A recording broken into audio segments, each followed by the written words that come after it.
Chapter 76. When Qin Xiao and Tony walked out of the ward, they heard Ivan Vanko's double curse in Russian and English. The police outside thought Qin Xiao and Tony had done something to the prisoner and looked very nervous. In fact, what made Ivan Vanko most uncomfortable was not that Tony finally escaped palladium poisoning, but when Tony showed his new arc reactor and told its origin. Ivan Vanko felt that his father had truly lost to Howard Stark, and this was the most difficult thing for him to accept.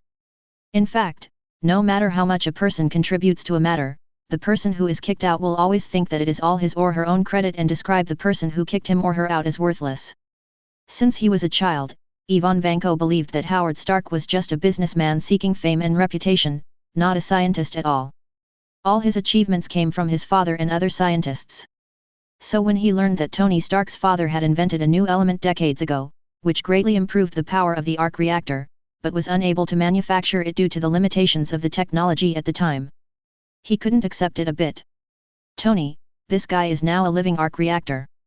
I don't know how many people are watching him. The stick in your hand is about to be taken away by others. Qin Xiao walked out of the hospital and said to Tony quietly. Qin Xiao said this after a lot of inner struggle. From the very beginning, Qin Xiao felt that his greatest advantage was his omniscience and omnipotence. Although he had seen the trailer of Loki before traveling through time and knew the existence of the Time Variance Authority, he always believed that with the system in his body, he would definitely not be discovered by them. But what Ancient One said changed Qin Xiao's mind. He still wouldn't think about how to change the plot, but he wouldn't just follow the plot. Follow your heart. Since the butterfly's wings have already flapped anyway, just flap them naturally and freely. So when Ivan Vanko was left in the hospital, Qin Xiao knew very well that if the original plot followed, he would still be rescued by Justin Hammer. Qin Xiao definitely didn't mind having another fight in the end, but he chose to stand on the side of his friend and gave Tony a little warning. After all, Ivan Vanko's main target is Tony Stark. Advertisement: notify Nick Fury and let him handle it. The two of them stood on the beach in front of the hospital. Tony thought for a long time and asked tentatively. To be honest, when it comes to protecting the world, I absolutely trust Nick Fury, but don't forget, Tony, he has the World Security Council behind him, which is full of politicians from various governments. You know how much the US government wants your armor. The two discussed this issue when they first went to the Middle East. At that time, they thought about forming a secret organization that would be independent of S.H.I.E.L.D. and the Avengers in the future. It is used to solve some problems that are hindered in certain places. On a larger scale, it is to protect the world more unconstrainedly. On a smaller scale, it is used to solve some problems that are hindered in certain places. The last time the two of them killed 10 rings in the Middle East, and Qin Xiao's single-handed operation to eradicate the drug lords in Mexico were both included. Definitely, Qin Xiao was more after the other person's money that time. In fact, I even thought of a name and made a mobile app.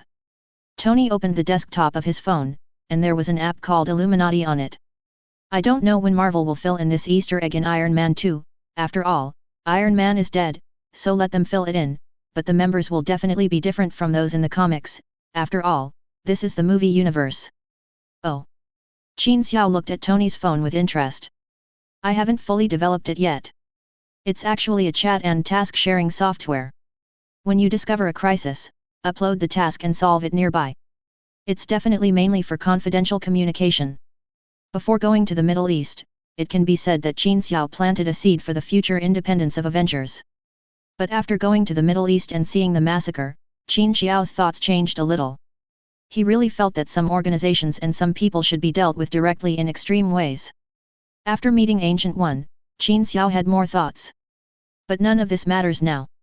What matters is that Tony and the other two have reached an agreement. Now I can fill it with the name Ivan Vanko. Tony said as he opened the app on his phone. You can just put a cross on his name. He probably won't have it tomorrow. Qin Xiao turned his head and glanced at the hospital and said. Advertisement boom. Just as he finished speaking, huge amounts of explosion occurred in the hospital opposite.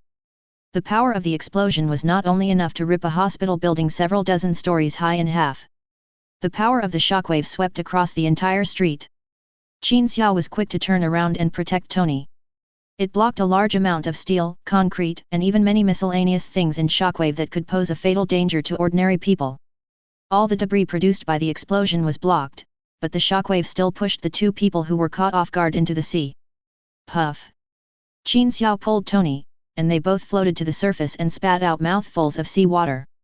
The entire hospital was completely blown apart by the bomb, and fell sideways, crashing into another building nearby. The streets were filled with dust, vehicle sirens were ringing, and there were cries for help from the ruins. Save people first! Tony looked at the hospital with complicated eyes. The Iron Man with a strong sense of responsibility blamed everything on himself again. Qin Xiao glanced at him without saying a word, then swam to the front of the car they were driving that was slowly sinking into the water, punched into the trunk, and directly pulled out Tony's Mark V. With the scanning function of Tony's iron armor and Qin Xiao's superhuman strength, the two of them cooperated with the government personnel who arrived later and rescued all the people trapped below one by one. Not counting the minor injuries, 52 people were seriously injured and 37 died, including a pregnant woman and 5 children. One is missing. Tony's face was terribly gloomy as he gave Qin Xiao a few numbers. Qin Xiao's face didn't look very good either. This kind of thing was just a number in the news. But if you still look at those dead lives, especially the children among them, it is definitely a shock that makes your blood boil. Ivan Vanko. Qin Xiao said the name without thinking. If only one person was missing, it could only be him. Advertisement. Chapter 77. There is nothing unusual about Justin Hammer, whether it's in terms of personnel contacts or his financial inflows and outflows. Qin, your speculation is correct. This matter has nothing to do with Hammer. Okay. I understand. It looks like we don't need to pay any more attention to Justin Hammer. All the agents in France have been dispatched. If they leave France with their men, we will be informed immediately. The enemy this time is very professional and fierce. They will not hold back at all. You better be careful. You two, finish the mission and come back quickly, we'll see you in New York. See you in New York. Qin Xiao ended the call with Black Widow. This time the commotion was so big that he and Tony both speculated that it was not Justin Hammer who did it. However, Qin Xiao still asked Black Widow to check, and sure enough, everything was normal on Hammer's side. Who is it? Qin Xiao frowned. At this moment, there was a sudden knock on the door and Qin Xiao got up to open it. Tony came in directly and poured himself a large glass of water and drank it in one gulp. Then he let out a breath and said. One policeman woke up and said there were 5 intruders, 3 white people, one of whom was a woman, and 1 black man. They were very fast and incredibly strong. He fired 4 shots but missed anyone. From his description, it sounds like the person they are facing is you. 5 super soldiers, Qin, remember what happened in Mexico last time? The man with the metal arm, I suspect they are all together, a powerful hidden organization. They have drug dealers, super soldiers, and maybe even a powerful team of scientists. When Tony first said that the policeman said there were 5 people, Qin Xiao felt familiar with it. Now that Bucky was mentioned, Qin Xiao's mind was about to jump out. 5 super soldiers, Hydra, the Siberian base. They activated the 5 super soldiers in Siberia, but didn't send Bucky, so could it be that it wasn't Alexander Pierce who did it? Just like the name Hydra, the organization Hydra has many branches. Alexander Pierce, former director of S.H.I.E.L.D., is just the leader of one of them. Qin Xiao remembered that Baron Stecker, who created Scarlet Witch and Quicksilver with the Mind Gem, had been in Europe for a long time. Could it be him? Advertisement. Qin Xiao was completely confused. Even if his current combat power was very high, it would be of no help in this situation. Although you know a lot of the plot from watching the movie, you have no idea where these Hydra bases are hidden. Let alone finding them. Washington, World Security Council. Alexander Pierce's office. Francis, that son of ABCH, who made him activate the Siberian base without permission. That was one of our trump cards. Damn BD. Now the whole of Europe is S.H.I.E.L.D.'s agents. He will kill us. You'd better be careful. Steckel. Alexander Pierce was unusually angry, totally different from his usual calm and composed image. Don't worry, my old friend. You are the boss of the World Security Council. Most of S.H.I.E.L.D.'s agents are your people. What do I have to be afraid of? Baron Stecker's voice sounded quite calm.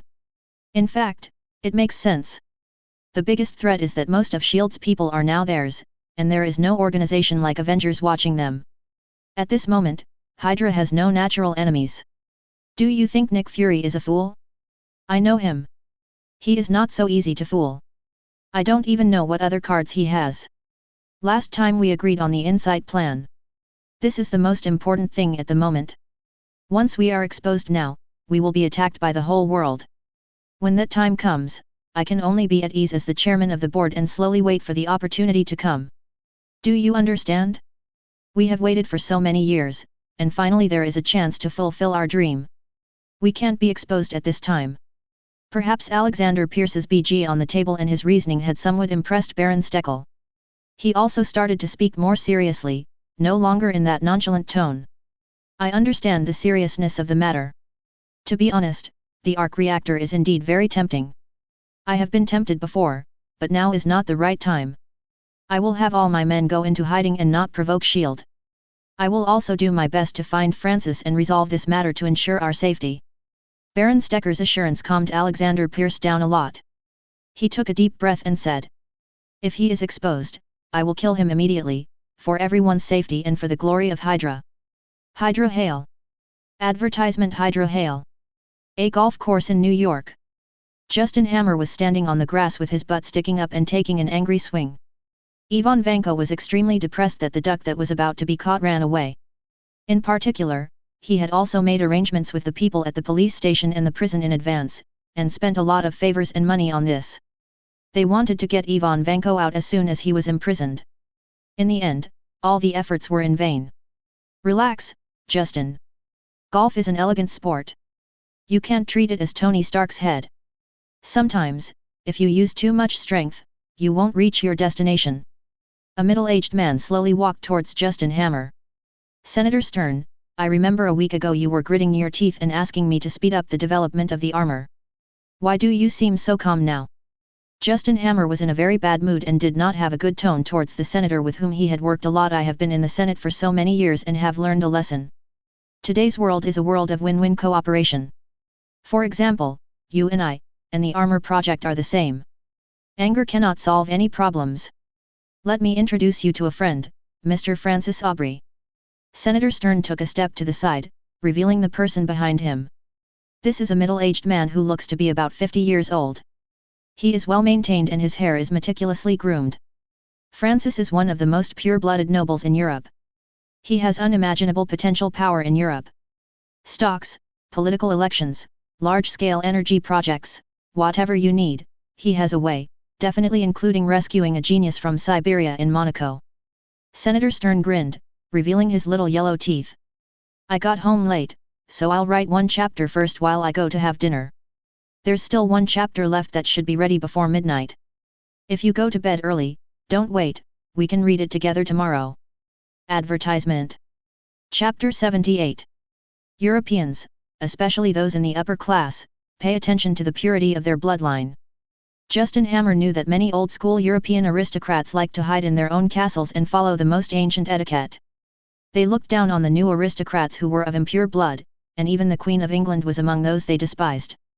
Many modern literary works and movies about vampires use this group of old-fashioned characters as their setting. It is this group of people who control a large amount of Europe's resources. But Justin Hammer doesn't care about that. He is an American, and Americans are practical and realistic. To hell with bloodline, but Ivan Vanko was someone Justin Hammer could never give up.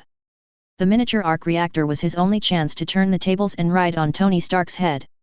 He put down his golf club, bowed slightly, and greeted this old antique from Europe with perfect etiquette. You know, our project has been going on for a long time. We have the best weapons and equipment in the world, sensor systems, etc. The only thing missing is a small luminous light on Stark's chest. Senator Stern raised a finger and tapped his chest, making a self-proclaimed humorous joke. Then he pulled Justin Hammer and said, Francis is very interested in the armor. He definitely has no ambition to receive orders from the Ministry of Defense. He just wants some finished armor to arm his bodyguards. However, there will be many opportunities for cooperation in the future, such as new energy.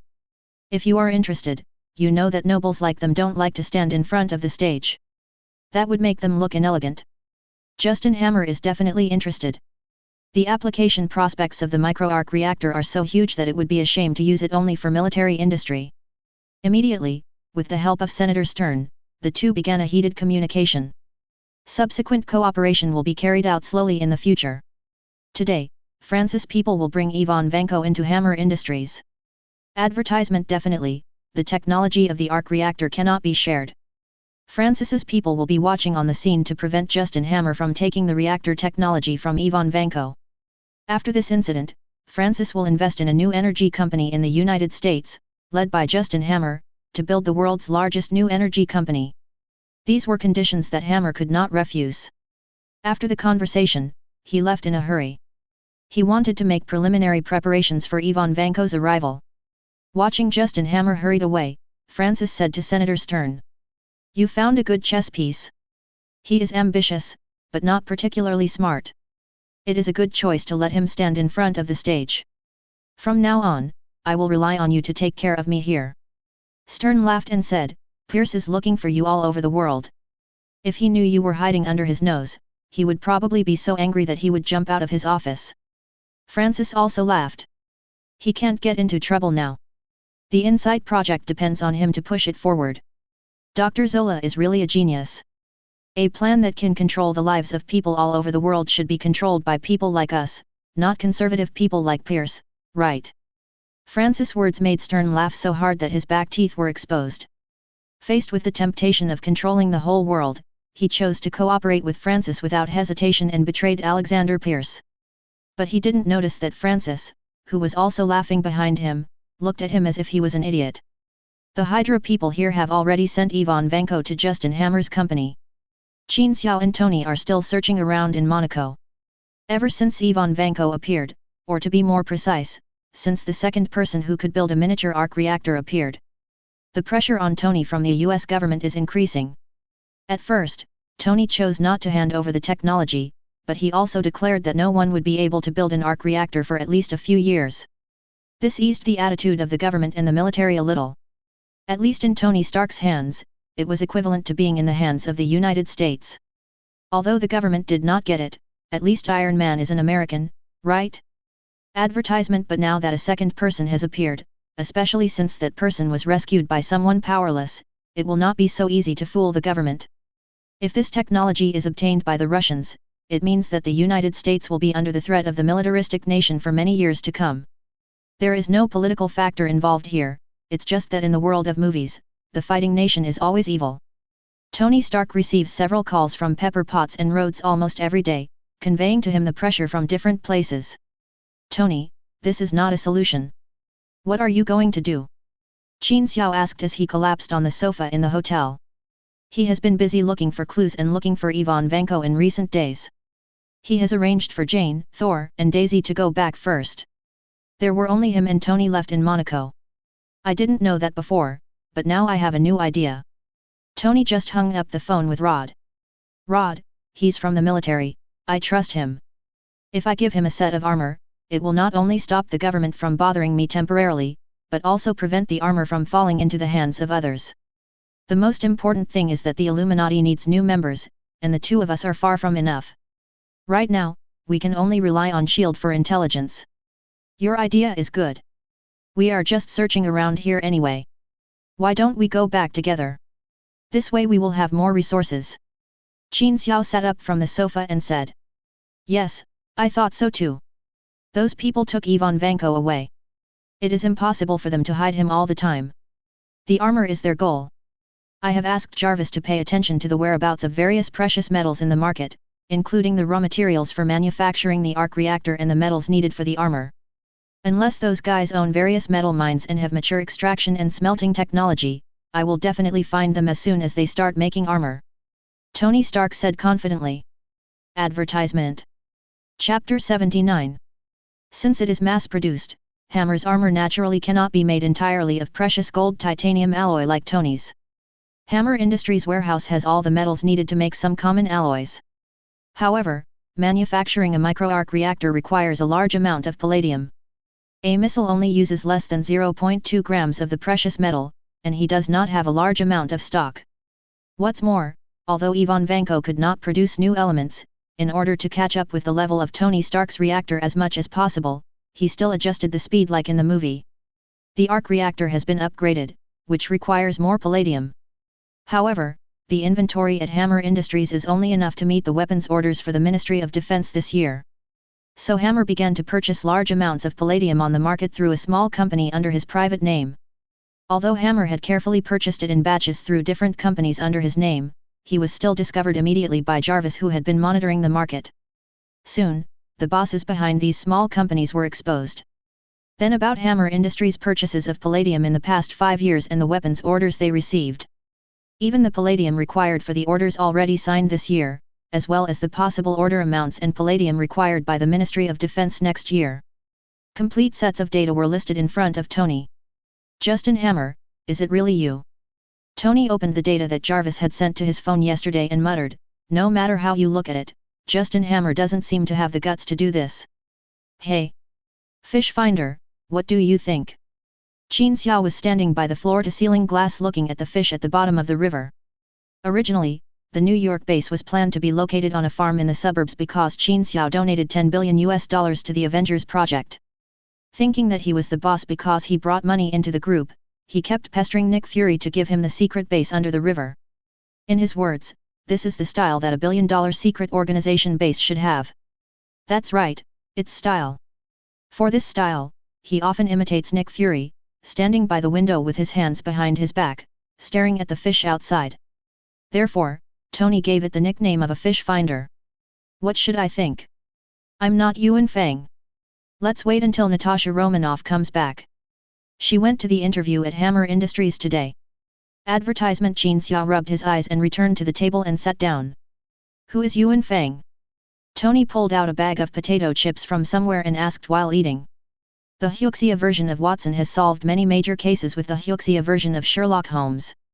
Speaking of Sherlock Holmes, Tony, I remember watching a movie. The guy who played the protagonist Sherlock Holmes in The Great Detective looks a lot like you. Do you have any cousins who are actors in Hollywood?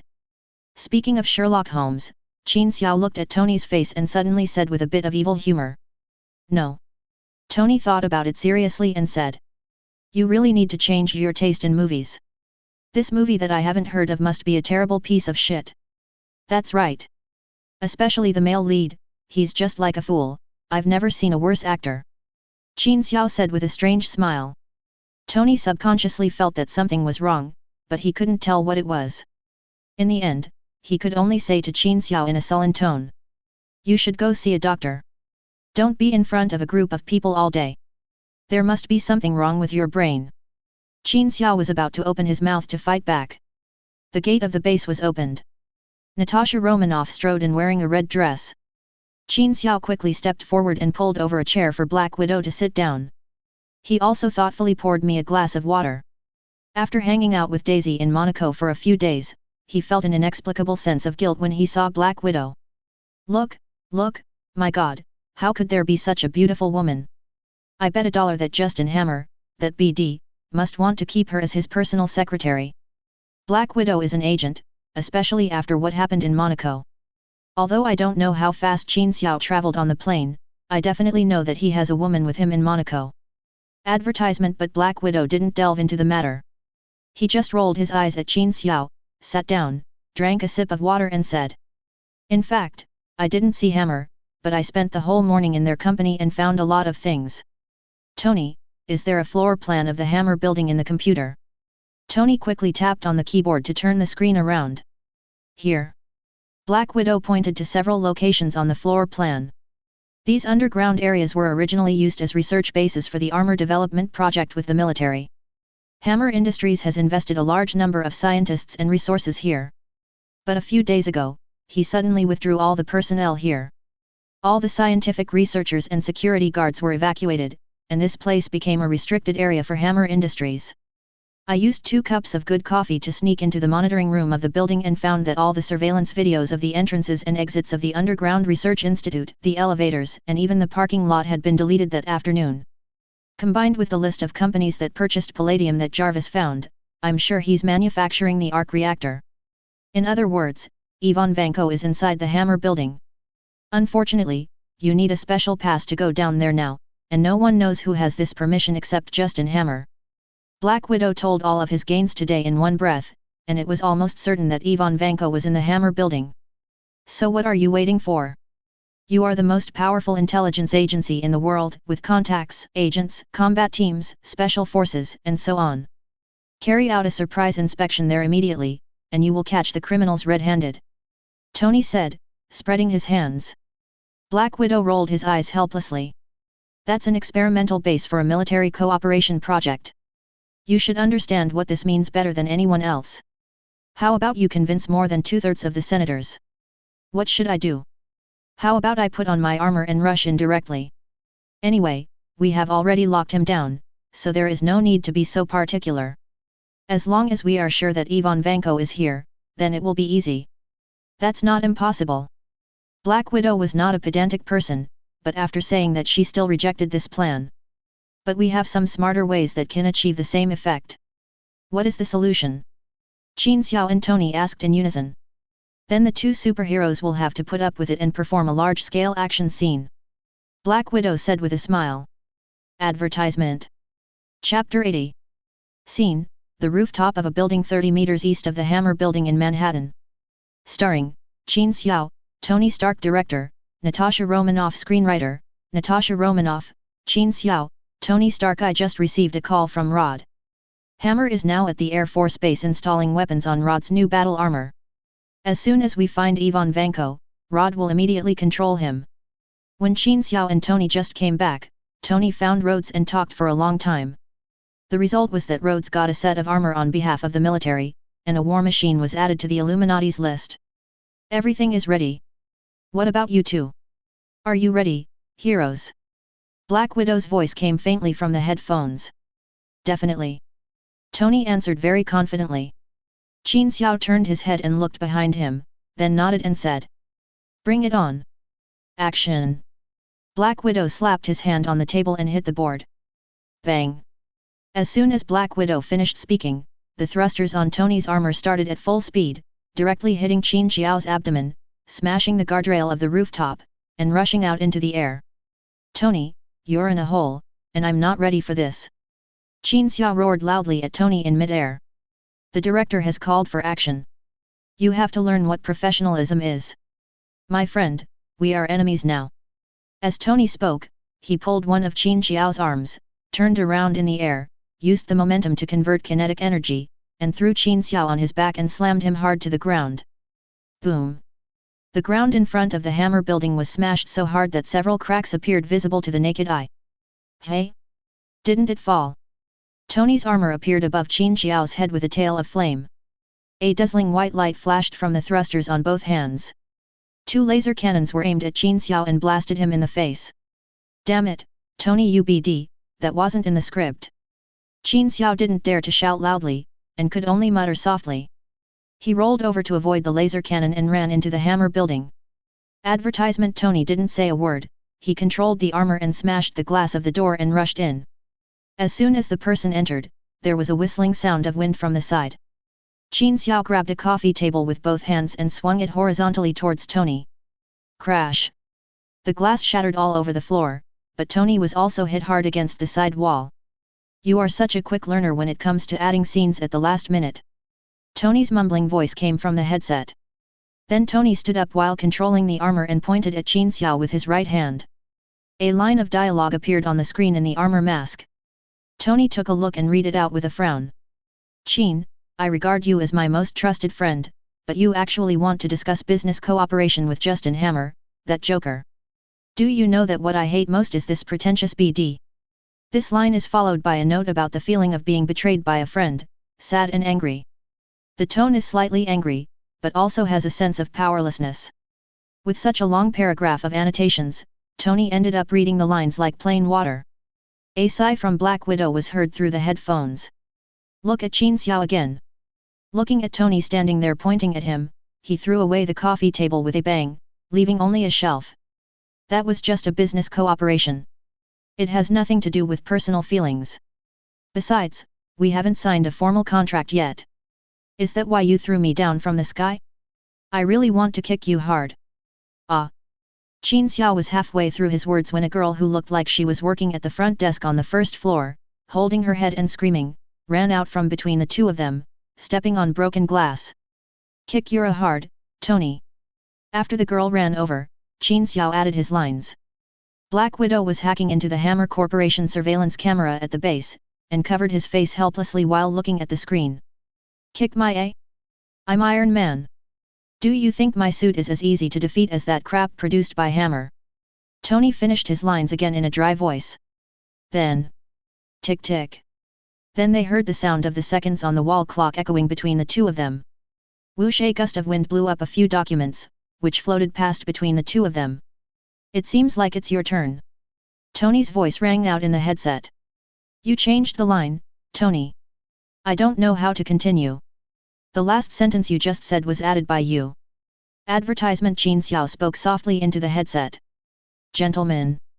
Our lines are meant to make your fight sound more realistic to others. Now everyone on the first floor has run away. Stop acting and just force your way in. Black Widow said with gritted teeth. She wanted to give herself a hard slap. Letting these two people act was the most failed decision in her agent career. It's so shameful. In the underground research institute, the vibrations coming from above immediately put the people below on alert. The 5 super soldiers left the only female to watch Ivan Vanko's work. The remaining 4 people joined a group of guards that Hammer invited from outside and stared at the elevator entrance. What they didn't notice was that as soon as they left, Ivan Vanko smiled and glanced at the female super soldier at the door, and the computer quickly switched to another interface. His hands began to type rapidly on the keyboard. Elevator entrance. With a loud bang, the elevator fell down at an abnormal speed. The smashed elevator door caused a cloud of dust to pour out. Swish! The guards raised their guns in unison and pointed them at the elevator entrance. Bang! With a loud bang, the elevator door was violently smashed open, and a golden red figure rushed into the crowd directly against the elevator door. Da-da-da-da-da. A group of guards subconsciously pulled the trigger, but unfortunately they were knocked away by the impact of Tony's armor and the elevator door after just a few shots. Before I could react, the ceiling rumbled again.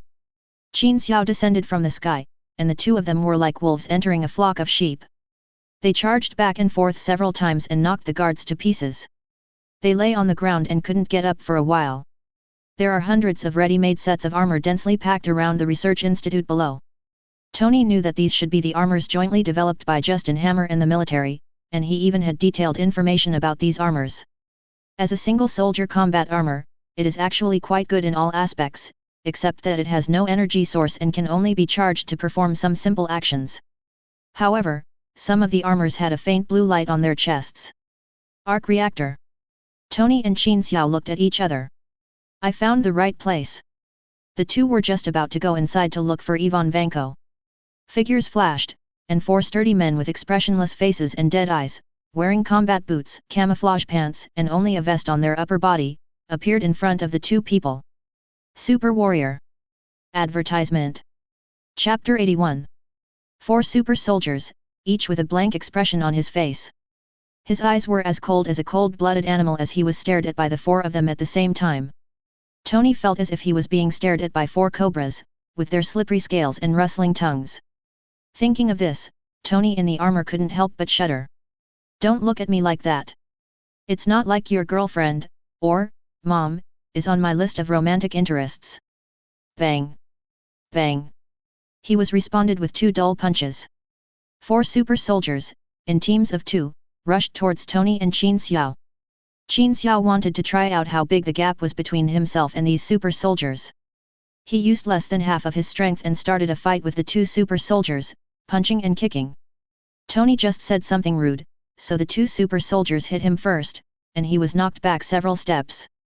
At this moment, the thruster flames spurted out, and were about to confront the 2 super soldiers head-on. Qin Xiao shouted from the side. Catch them first.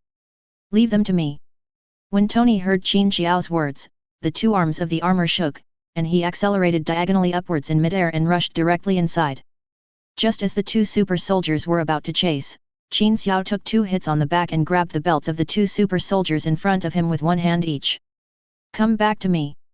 He grabbed 2 super soldiers and threw them to the ground, then turned around and fought with several super soldiers. Looking at Tony again, he accelerated, past Qin Xiao and others, and flew directly into a corridor. Just as I flew to the door of the innermost room, the only remaining female super soldier came out of the room leisurely. He closed the door and hooked his finger at Tony contemptuously. At this time, Tony had no habit of showing mercy to women. He raised his hand and fired a laser cannon at them. The female super soldier dodged sideways, but blew a big hole in the door behind her. Ivan Vanko. Tony said in a tone that said, as expected, you are here. Ivan Vanko raised his head and gave Tony a meaningful smile. Advertisement. He continued to type on the keyboard with his head down. In the hall outside, white light flashed at the eyes of each armor. Tony had no intention of fighting with this woman. He was just thinking of speeding past her and grabbing Ivan Vanko inside like he did just now. Unfortunately, the corridor is too low and only wide enough for 2 or 3 people to pass side by side. As soon as Tony accelerated, the female super soldier jumped up and kicked the wall, using the force to grab the legs of the armor. While Tony had just accelerated and the thrust was not enough, as soon as his legs landed on the ground, he shouted and smashed Tony's entire armor to the ground. The entire armor fell to the ground with a loud bang. After the female super soldier succeeded in her attack, she immediately took a step forward and stomped hard on Tony on the ground. Tony's hand and foot jets all spurted out flames, and he slid backwards a few meters before lifting off the ground. Floating in the air, she said, "Okay, you made me angry. Since you're a woman, I cannot hit you in the face." Just as he finished speaking and before launching the attack, he heard tearing air sounds from behind. Tony subconsciously looked back and saw at least a dozen armors that were much taller than him rushing in. Looking at Qin Xiao, after fighting for a while he found that the strength and speed of these super soldiers were not as great as he had imagined. They felt a little weaker than at the beginning. It is not known whether it is because of the absorption rate of the serum or because they have been frozen in Siberia for too long, which has caused them to not fully recover their strength. After being beaten up quite a few times, I had almost figured out the strength of these guys. Qin Xiao was just about to attack with all his strength and end the battle at full speed. Suddenly, I heard several sounds of the Gatling gun barrel turning. Qin Xiao was quite familiar with this sound. He had played with this kind of gun when he was in Mexico. Whether you fire or stop shooting, there will be a moment of this barrel turning sound at the beginning. My brain just reacted and my body didn't have time to look back to see what happened. Da-da-da-da-da. A barrage of bullets came shooting over in dense masses.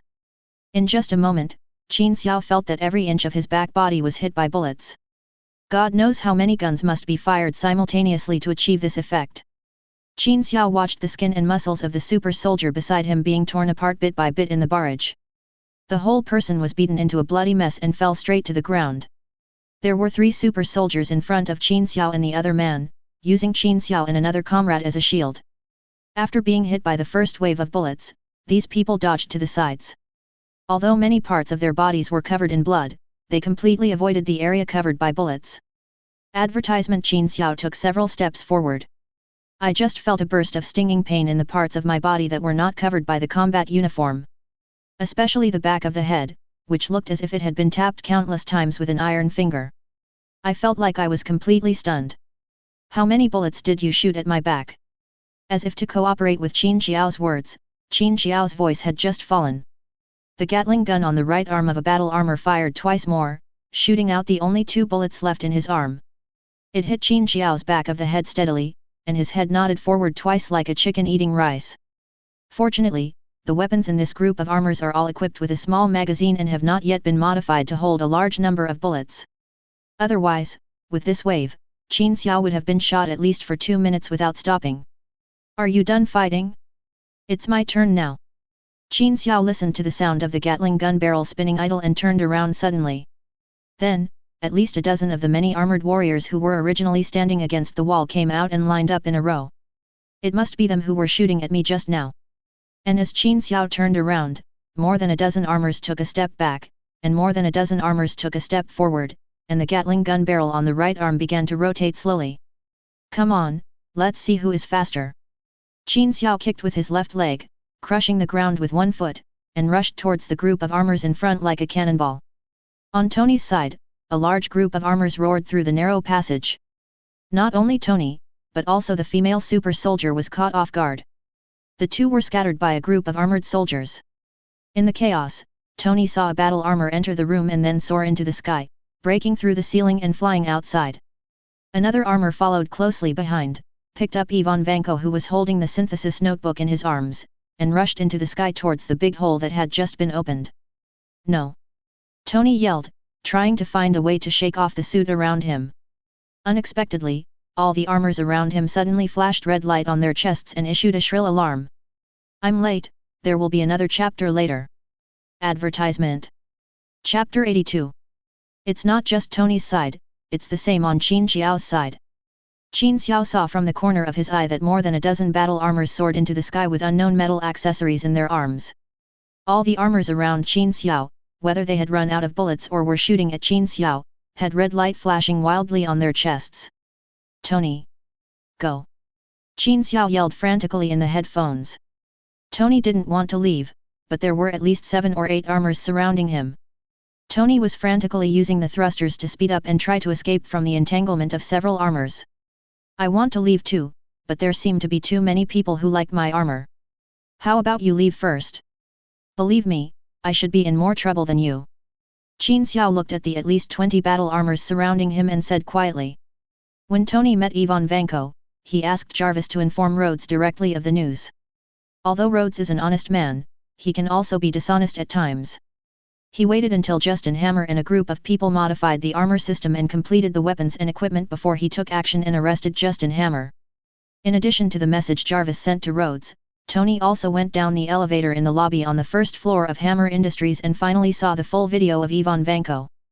The evidence is irrefutable. Even if Justin Hammer finally gave out Senator Stern and Francis, he would still be charged with colluding with terrorists.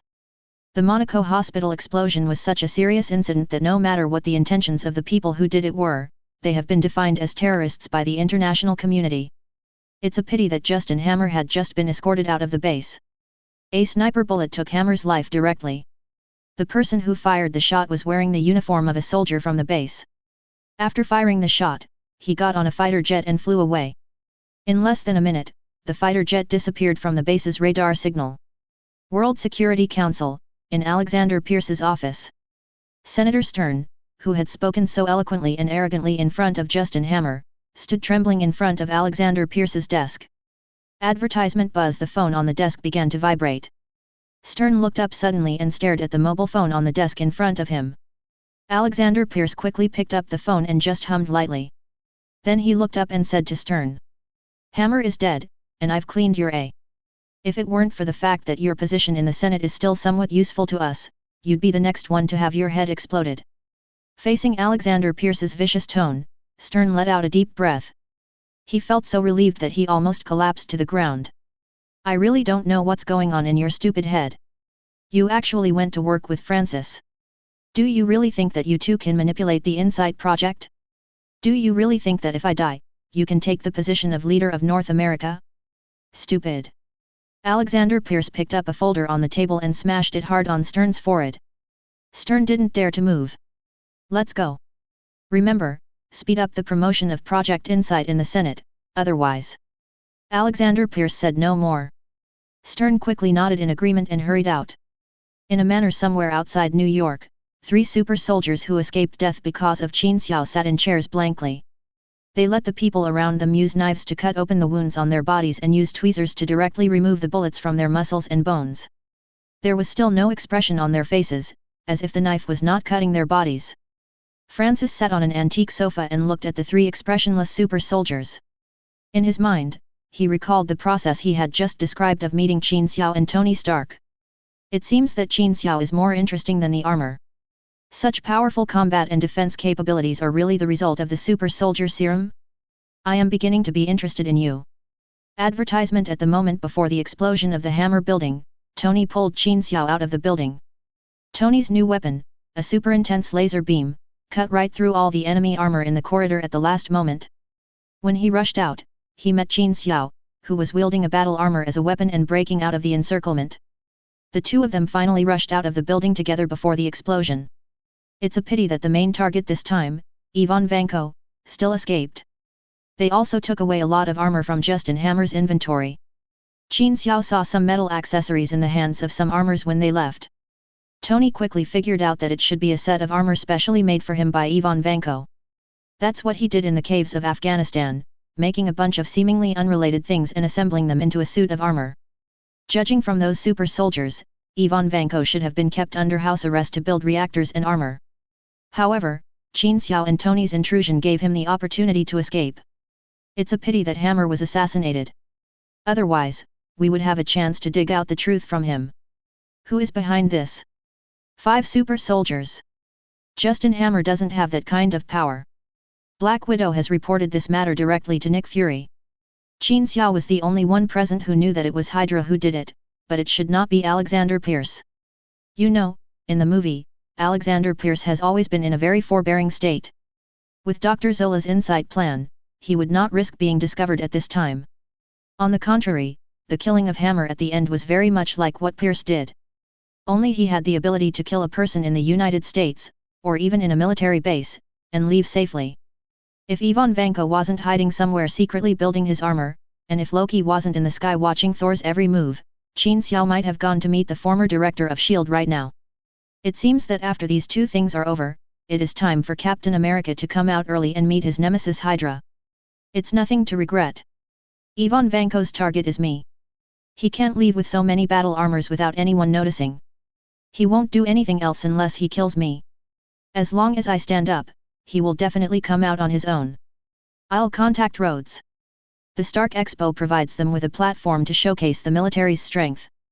The last chapter is a bit late. I will go to bed early today. The chapter tomorrow morning will be a little later. There will still be 4 chapters, the same.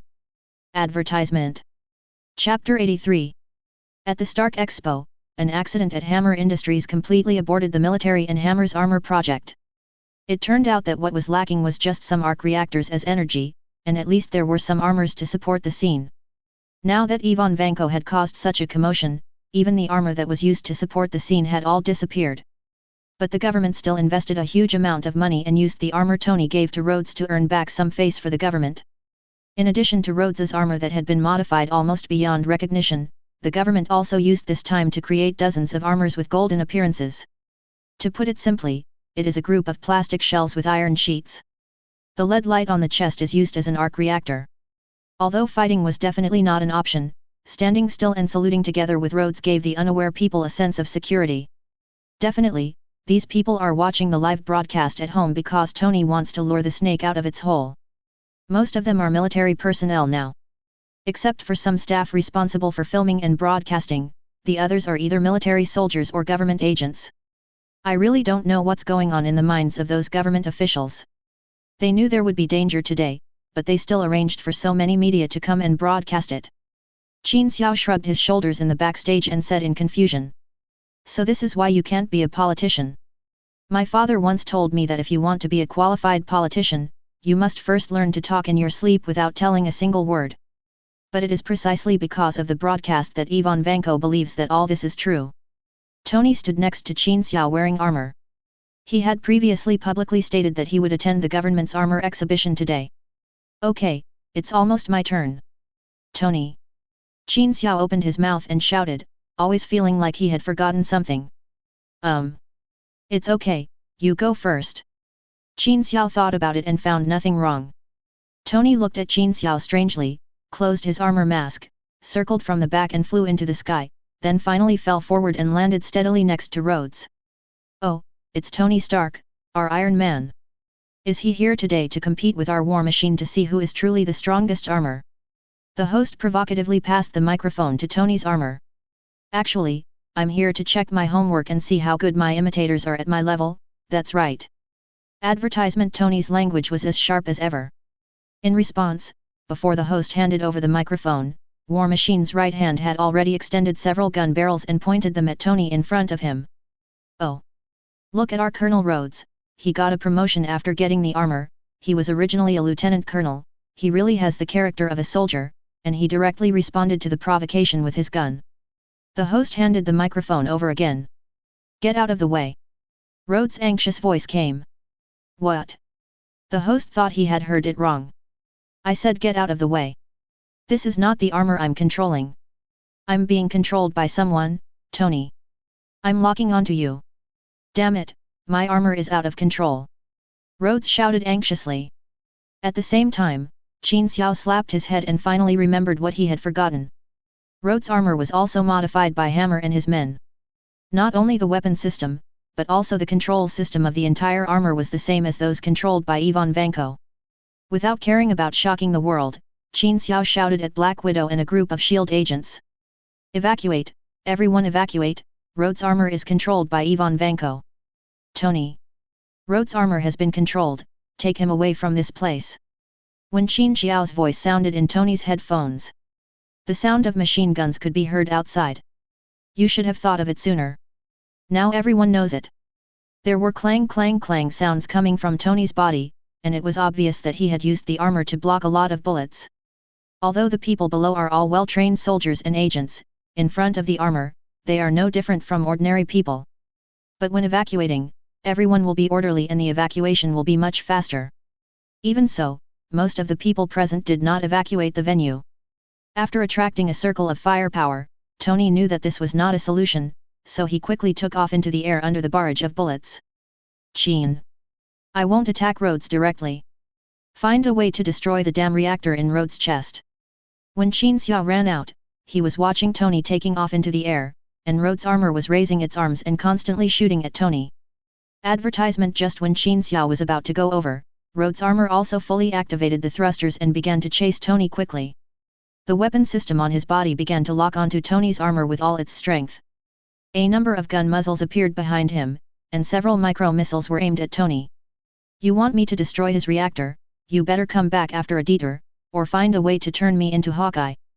Qin Xiao said as he looked at the two flames that shot quickly through the air. At the same time, in the distant sky, a group of armored vehicles with tail flames rising into the air broke through the air. A group of armors followed Tony and Rhodes, heading towards their fast-moving flight. Damn it! How many battle armors did he take away last time? Think of a way. Qin. A group of armors followed behind him, firing at Tony without regard for the consequences. While dodging, he also had to be careful not to take them to a place where there were people. The pressure increased suddenly. What the hell can I think of? You can just attach a rocket launcher to my A, or even a hot air balloon. Qin Xiao stood on the ground and jumped up and down. I should have gotten you something that can fly, damn it, why didn't you remind me earlier? The sound from Tony's end was accompanied by the sounds of violent explosions and machine gun fire. You should have taken the initiative to talk about this. I'm Hyuxia, I'm shy. Stop talking nonsense. Most of the people here have left. Bring them back to me. I'll find a way to take down Rhodes first. Don't you have a disposable laser cutting line? Qin Xiao looked at the empty surroundings and shouted loudly. Here it comes. Tony in the air suddenly pulled straight up into the sky, waiting until all the armors were under his feet. It made a sharp turn and flew quickly towards the expo area. Are you ready? I'm coming. Bring it on. Wait, guys, shouldn't you ask my opinion? Rhodes' voice came from the headset. Shut up, traitor. Qin Xiao and Tony said in unison. Advertisement. Chapter 84. After arriving at the expo, Tony dropped suddenly, from midair to flight, which was more than 2 meters above the ground. Tony flew straight towards Qin Xiao with a group of armors. The dense barrage of bullets from behind made Qin Xiao involuntarily put out his hands to protect his head. The density of the attack was so great that Qin Xiao couldn't even open his eyes. While waiting for Tony to whiz past overhead, he could only reach out and grab a battle armor by feel, then throw it hard to the ground. Damn it, that's wrong. Qin Xiao looked at the armor on the ground that still stretched out its arms and continued to shoot at him. With a shake of his right hand, a tang sword directly pierced into the arc reactor of the armor, and the armor was immediately shut down. Can you see more clearly? I don't have a protective mask. Try again. While the two of them were complaining to each other crazily, Tony quickly stretched, turned around, and rushed towards Qin Xiao again. This time Qin Xiao did not disappoint Tony, as Tony's armor just flew over his head. He jumped directly and knocked down Rhodes' armor.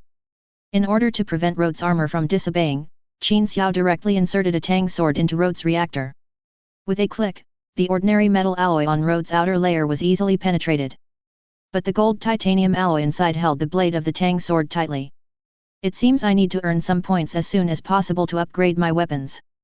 Qin Xiao lowered his head and muttered something, then punched the hilt of the knife with all his strength. Puff! The tang sword penetrated more than 10 centimeters in an instant.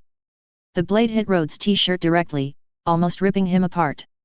Fortunately, the reactor was only covered with a thin layer of gold titanium alloy. If it were somewhere else, it would probably not be so easy for Qin Xiao to punch it in directly. Fortunately, this thin piece of gold titanium alloy, otherwise Qin Xiao might not be able to control his strength and directly stab Rhodes to death. Qin, Rhodes, how are you guys doing? Have you solved the problem? I'm fine now, I was almost stabbed to death by Qin Xiao. Rhodes looked at the blade on his chest and even took a deep breath carefully, for fear that he would stab himself to death if he used too much force. You two had better lie on the ground and look at the stars for a while. Don't stand up. Advertisement. As soon as Tony finished speaking, he circled a few times in the air and landed not far from the two of them. When the armors behind him fell down one after another, Tony stretched out his arms and turned around. The two red laser lines quickly rotated twice, and the surrounding armor was directly cut into 3 neat sections by the laser. Qin Xiao looked in the direction the laser swept and saw that even the trees 100 meters away were cut into 3 sections. This is a really good move, but can't it last a little longer? Qin Xiao sighed. No way, that's what a special move is. If it can be used at will, it can't be called a special move. Tony shrugged. I say, can you please pull out this knife first? It seems the villain hasn't appeared yet. Rhodes said depressedly while lying on the ground. All right. Qin Xiao came over and stepped on Rhodes' chest. Amid the sharp sound of metal cutting, he pulled the tang sword out of his chest bit by bit. Is it over? Tony. Are you all okay? Is Rod okay? Pepper, dressed in a white business suit, suddenly appeared, accompanied by Black Widow. Pepper? Why are you here? Didn't I tell you to stay in the company and not come out? Tony asked, confused. You didn't tell me you were here as bait today. I thought it was a normal expo. Something unexpected happened here, and the sky is full of armor flying around. I definitely have to come and see. Wait, are you blaming me? You told her. Tony looked at the Black Widow. Can someone help me take off my armor first? Rhodes interrupted at the right time, but unfortunately no one paid any attention to him. In this situation, what else can I hide? Besides, she has already arrived at the scene. Black Widow spread his hands to show his innocence. Tony, don't change the subject and blame others. God, can you tell me in advance next time you make a decision? I don't want to sit in the office like a fool and watch TV to find out what happened. Chili said forcefully. I'm trying not to worry you, Pepper. You know this is dangerous. Advertisement. Hey. I want to get up. Rhodes' voice was ignored again. Tony and Pepper were arguing, Qin Xiao and Black Widow were watching the fun from the side, and no one paid attention to him for a while. Oh. That's a really good excuse. You were afraid that I would worry, but I was so worried that I couldn't sit still in the office and ran here directly. So next time, what sound? An extremely sharp sound of breaking air was heard from the sky. Ivan Vanko is here, you guys go first. Da-da-da. Before Tony could finish his words, the armor in midair had already aimed at the ground and fired. Qin Xiao dodged and stepped over to protect the two people. You go first. Without bothering to ask for their opinions, Qin Xiao simply held the two of them horizontally under his arms, one on the left and one on the right. With a big jump, he jumped hundreds of meters away and finally put the two people down. Pay attention to your own safety, and it's best to run farther away. After exchanging a glance with Black Widow and giving each other a cautious look, Qin Xiao stood up and returned to the battlefield. As expected, Tony, after using up all his special moves, was no match for Ivan Vanko. Ivan Vanko's armor here is even more powerful than in the movie. 3 arc reactors were used on the chest and shoulders at the same time. It seems that one provides power, and the other 2 are specifically used to provide energy for the energy whips in the armor's hands. After all, his nickname is Whiplock, and using the whip is his specialty. When Qin Xiao came back, Tony's neck and feet were tightly entangled by 2 whips. The violent energy on the whip crackled and crackled, directly blasting Tony's armor into pieces. In order to deal with you, I deliberately gave up the mobility of the armor. If you had just run away, I really didn't have any particularly good way to deal with you. What a pity. You should know that the energy output of the arc reactor is very exaggerated. Carrying 3 arc reactors at the same time is a big challenge to the output lines of the warframe. Just like a Gatling gun, the extreme rate of fire results in 6 different barrels rotating and firing, and after a few minutes of continuous firing, it is necessary to stop firing to allow the barrels to cool. The design of the armor is even more complicated. The addition of 2 reactors directly causes the output circuit of the armor to be more than twice as complicated. Qin Xiao certainly didn't understand all this as well as Tony did. He watched Tony being pulled towards Ivan Vanko little by little. Qin Xiao jumped up and stabbed Ivan Vanko's neck with his tang sword. Advertisement. Chapter 85. Ivan Vanko had his back to Qin Xiao, and his attention was all on Tony in front of him. Qin Xiao succeeded with one move, and the tang sword cut directly into the armor. Just like Iron Overlord, the strength of ordinary alloys is simply not enough to withstand the tang sword produced by the system. What's more, Ivan Vanko can now be called a whiplock. What's more, the thickness of Whiplash's armor shell is far less than that of Iron Overlord. Die! Qin Xiao thrust hard inside with great ruthlessness. Bang! A recoil force came. The tang sword hit a hard object and could not move forward any further. What is that? Special alloy. Before Qin Xiao could react, a crackling sound came from the back of the whiplock armor. A metal whip on his back, with the energy that had just been charged, hit Qin Xiao's chest directly.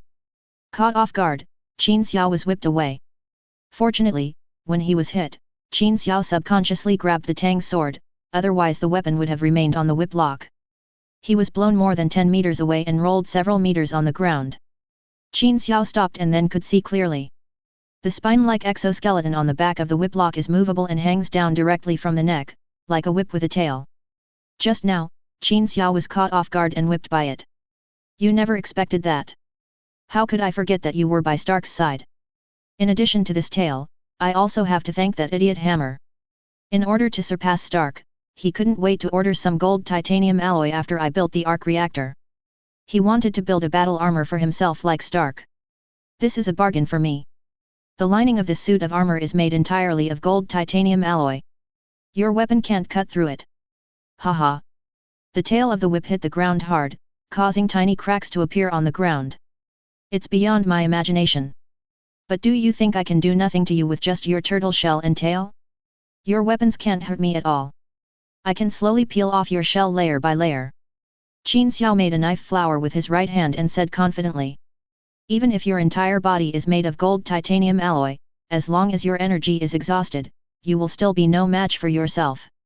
Advertisement. Putting aside his strength, Qin Xiao, who inherited some of the Hulk's defense and recovery abilities, was invincible from the beginning. You are indeed very powerful. There is no better way to deal with you than to run away. But what about Stark? Can you save him before I kill him? Whiplock said as he put more strength in his hands, and Tony's armor plowed several deep grooves in the ground. Oh shit! Qin Xiao couldn't afford to take the risk, so he cursed angrily and rushed towards the whiplock. However, the whiplock tail was extremely flexible. Once the folded tail was unfolded, it turned into a whip more than 3 meters long, which could sweep the surrounding area away. Qin Xiao chopped at it several times with the tang sword in his hand, but he didn't expect that the tail was also made of gold titanium alloy. Unless Qin Xiao chopped at one place dozens of times, he would not be able to break the defense. Tony, you might need to hold on a little longer. After a few more blows, Qin Xiao retreated from the whip's attack range and said anxiously. My mind was racing, trying to see if there was any other solution. Try to attack all his joints. With such thick armor and 3 arc reactors, it's impossible for him to put all the circuits and sensors inside the lining. He can't carry it. Tony's voice was slightly shape-shifting. It seemed that the whip had caused his armor to slightly shape-shift. Qin Xiao's eyes lit up when he heard Tony's words. He suddenly rushed to the right side of the whip, and when the tail of the whip was about to hit him, he kicked the ground hard with his right foot. He flashed to the left side of the whip, but he didn't expect the tail of the whip to react so quickly. It whistled in the air, turned around and whipped towards Qin Xiao from the side. Son of a BCH! Qin Xiao cursed angrily and endured a heavy whip on his back, while his left hand tightly grasped the left leg of the whiplock. He thrust the tang sword in his right hand fiercely into his knee, and a powerful force surged into his back. Qin Xiao wrapped his left hand around the left leg of the whiplock armor, held the tang sword across his right hand, and used the force of the whip to make a half circle on the left leg of the whiplock armor. The tang sword in his hand also circled half a circle around his left leg. It was just as Tony thought. As the tang sword turned, the circuit sensor system inside the left leg was destroyed and sparks flew. If it's useful, it's easy. Advertisement. Qin Xiao aimed his gaze at his right leg again. Qin Xiao succeeded in taking the whip lock with one move, and he became anxious. Even so, he still refused to let Tony Stark go. A whip was still tightly wrapped around Tony's neck, and a wheel axle at the arm was sliding rapidly, tightening the armor even more. The other whip turned into a whip shadow, and together with the tail, it lashed towards Qin Xiao. Qin Xiao chuckled and kicked his legs towards the ground. The whole person was upside down, and he slid directly from his right leg to the right arm of the whip lock. This move was learned from Black Widow, but Black Widow only uses his thigh to twist the opponent's neck directly. With a solution, everything will be easy, especially since Qin Xiao is not afraid of the whip attack at all. If you can dodge, dodge. If you can't dodge, just grit your teeth and take the beating. Use the kinetic energy of the beating to move around in the whip and lock. Sparks were constantly coming out of Whiplock's entire body. Qin Xiao felt like he was chopping electric wires with a kitchen knife. Awesome and electrifying. After a dazzling series of operations, the large number of damaged circuits and sensors finally caused a chain reaction. Even in the places that Qin Xiao had not cut, countless sparks came out of the whip. The 3 whips, including the tail, also went out of power and fell limply to the ground. Qin Xiao then jumped off the whip and locked himself, standing there and taking a deep breath. I don't know how many times I was whipped. I didn't feel it just now, but now I just feel a bit of burning pain. However, with my abnormal recovery ability, I soon felt numb and itchy, and then slowly returned to normal. Tony also stood up from the ground. The armor on his neck had been severely shape-shifting. He would probably be almost dead if he was strangled for a while longer. It turns out that spending money is the kingly way. If the gold titanium alloy ordered by Justin Hammer is enough for Whiplock to build a full set of armor, then Qin Xiao will probably have to avenge Tony today. The armor you made is not a chariot, so you don't need so many reactors. That would only seriously damage its flexibility. But it seems that you have increased the speed and increased the power a lot. What a great idea. Advertisement. Chapter 86. Tony came in front of Whiplock and said lightly. The entire armor was paralyzed, and the Whiplock that could not move opened the mask. I don't need you to lecture me, Stark, put away your hypocrisy. If your friend hadn't shown up, you would have gone to hell to apologize to my father today. In fact, it was me who reminded him how to deal with you. I saw the flaws in your armor. So it was my knowledge that defeated you, just like my father defeated your father. You don't deserve to mention my father.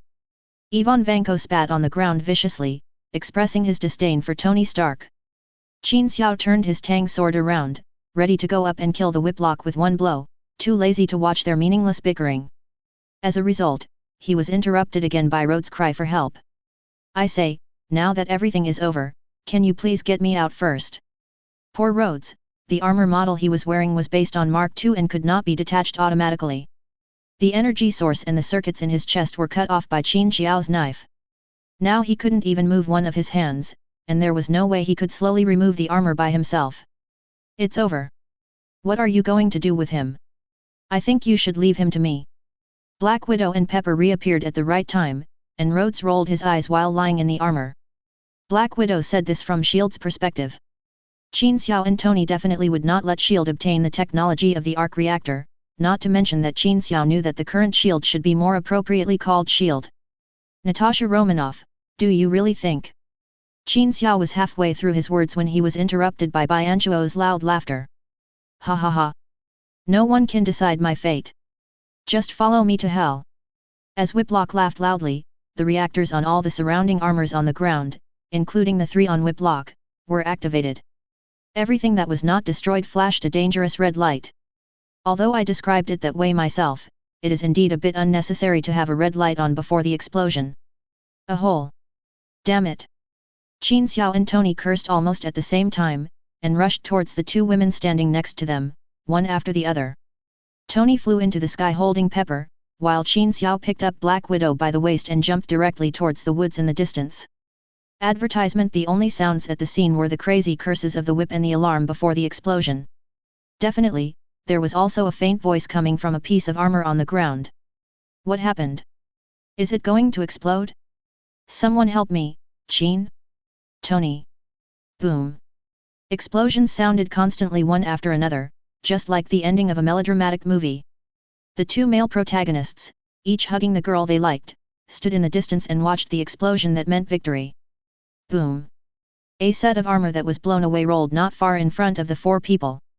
Rhodes' muffled groan was heard from inside. Tony put his arms around Pepper's waist and said to her lovingly while looking at her. "It was such a shame that I missed it last time, I think I should make up for it today." The two kissed slowly. Qin Xiao on the side was still holding Black Widow horizontally without moving. Black Widow gently reached out and twisted Qin Xiao's waist and asked, "What were you trying to tell me, before the explosion?" Qin Xiao glanced at the beauty in his arms, then looked at Tony and Little Pepper who were kissing passionately beside him. He grinned, "It doesn't matter." He lowered his head and kissed Black Widow's lips. "Hey! Why is there no sound? The explosion seems to be over. I'm almost killed. Please let me out first, Qin, Tony. I know you are nearby. What are you doing? Hey! Hey! Shut up!" Qin Xiao kicked a stone towards Rhodes' head, causing Rhodes' head inside the armor to buzz. After Rhodes turned into a war machine, the system assumed he was a superhero or Avenger and gave Qin Xiao a mission reward of 500 points. Defeating Whiplock earned a reward of 1000 points. Qin Xiao once again had 2000 points in his hands. With 2000 points, Qin Xiao can only buy two things besides the Asgard divine body he has already exchanged. Advertisement. After thinking for a long time, Qin Xiao upgraded his Tang sword. After all, if the Tang sword was sharp enough this time, the Whiplock would be like a sitting target. Qin Xiao originally thought that he would be given a new sword if he purchased it directly, but he didn't expect that the system would directly display an upgrade interface, and put the E-level Tang sword on it, directly upgrading it to D-level. The appearance of the upgraded Tang sword did not change much. Qin Xiao waved it in his hand a few times and felt that the material was more resilient than before. But what's very frustrating is that, I don't know if it's due to material issues, the folding function of the Tang Dao has been cancelled. This caused great inconvenience to Qin Xiao. He couldn't walk around with a knife on his back all the time. He was not Deadpool. In desperation, I spent 1000 points to choose a space prop. There is no option to turn space props into regular jewelry or something like that. After consulting the system, Qin Xiao turned him into a button on the waistband of his pants. Definitely, because combat uniforms can change, and buttons are not the norm. If Qin Xiao turns the clothes into sportswear, it might be a small ornament or a logo on the elastic band. That depends on Qin Xiao's intention. Anyway, in Qin Xiao's opinion, it is better to put this kind of thing in an unexpected place, so that outsiders will never think that he has a space to store props. It can only be considered as some magic effect, just like Doctor Strange and Loki. Besides, when fighting in the future, I can pull out a Tang sword from above my crotch, and just think about it, I will be more ferocious than others. After exchanging two items, the points left were only 300. After putting some daily necessities in the space for use, Qin Xiao boarded the plane to New Mexico. Originally, Qin Xiao wanted Thor to come to New York to follow him, but this guy said that he couldn't bear to part with his hammer and would feel more comfortable next to it, so Qin Xiao simply let him go. During this period of time, I don't know if it's because I lost my power or because I was influenced by Jane. This big fool Thor not only seems to have really given up his obsession on the surface, but he also makes some serious plans for his life. I rented a house in a small town and even found a job as a cook in a restaurant. The $100,000 Qin Xiao gave him last time, except for spending some at the beginning and buying a few small gifts for Jane, he didn't touch anything. During this period, he was completely relying on the money he earned from working to support himself. This made Qin Xiao feel deeply surprised. Looking at the big guy busying around in the restaurant's open kitchen, he indeed looked less anxious. Then look at Jane who is staring at Thor without blinking. Qin Xiao suddenly felt for Odin that children grow up without the control of their parents. But poor Odin, these children are a little too dependent on their parents. Advertisement. Chapter 87. Thor is a big fool. In the short time I was on Earth, I learned from Jane what correct values are. Go to work to earn money, spend time with my girlfriend after work, and when I have free time, read books with Jane and learn some knowledge on the Earth. He is simply a good young man with 5 virtues and 4 beauties. In the movie, he was able to calm down and accept life on Earth because he was deceived by Loki. He felt that he had killed his father, and his mother had ordered him not to set foot in Asgard again. He was heartbroken.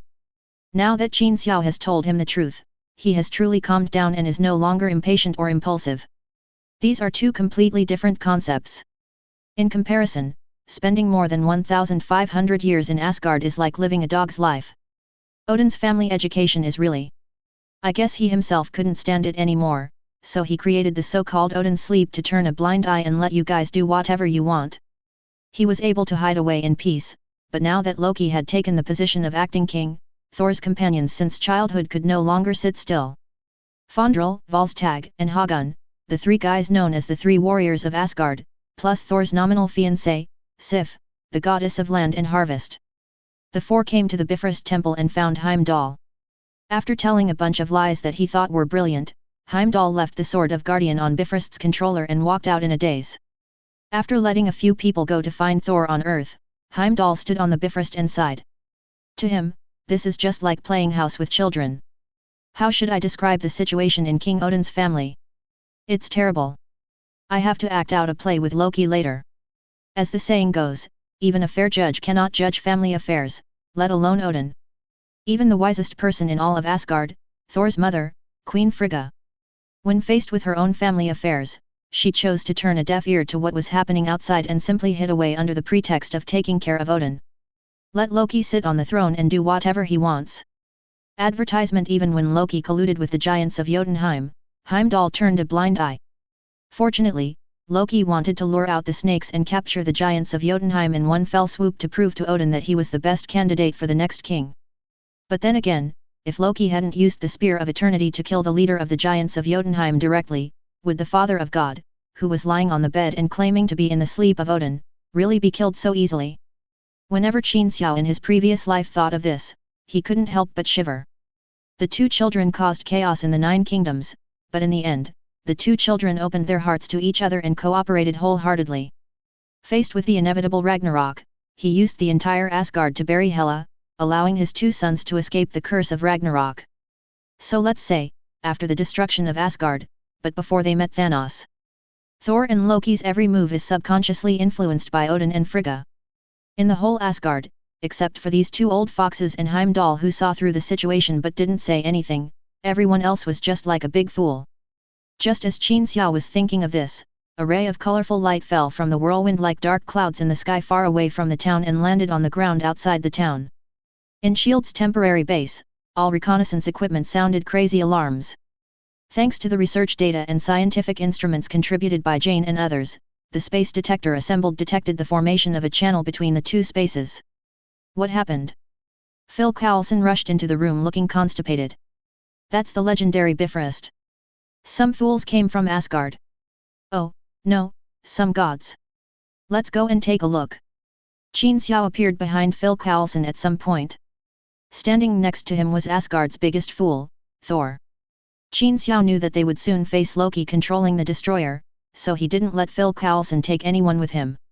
Instead, the 2 of them, each with Thor, Ragnarok, drove out of the town. It seems your friends want you to go back. What do you think, Thor?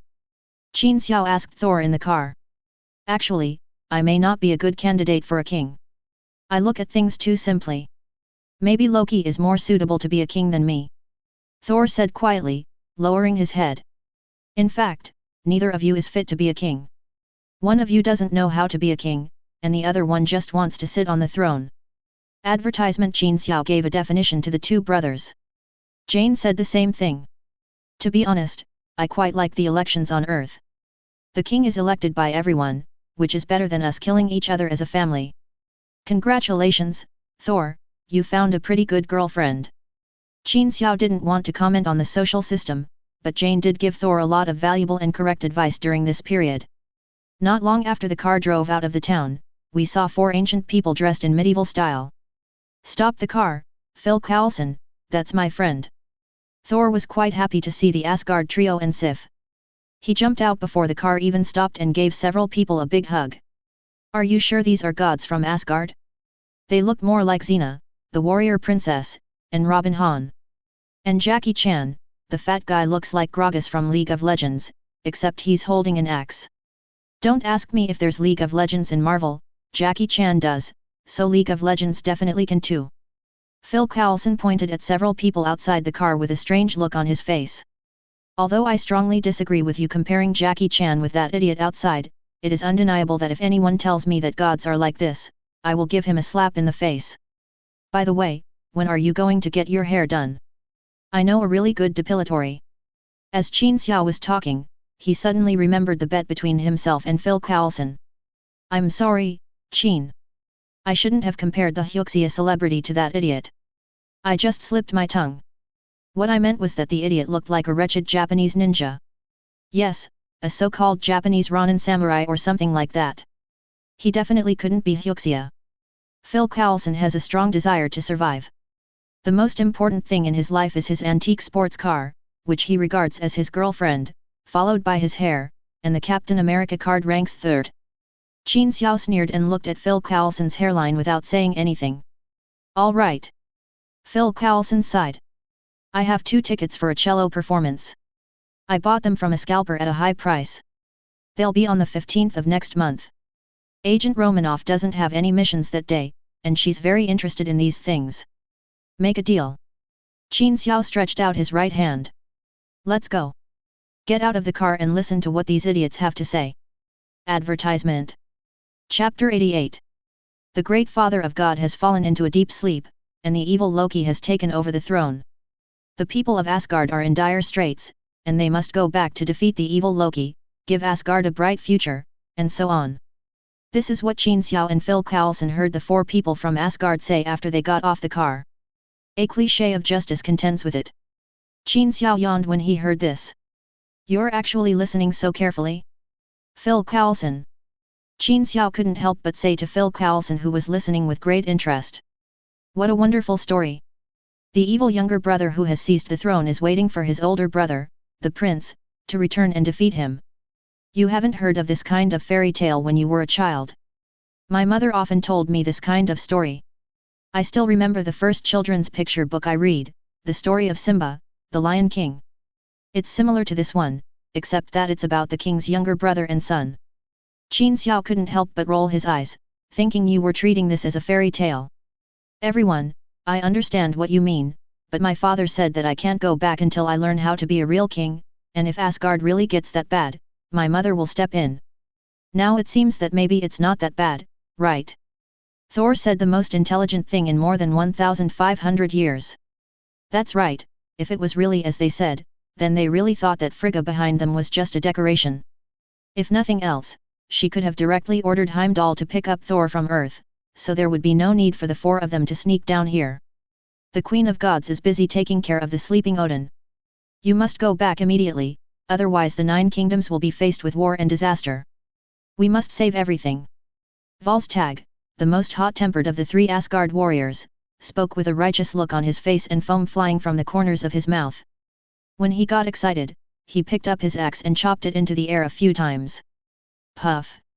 Qin Xiao couldn't help but laugh out loud. Oink oink! Several pairs of eyes looked at Qin Xiao and Phil Coulson.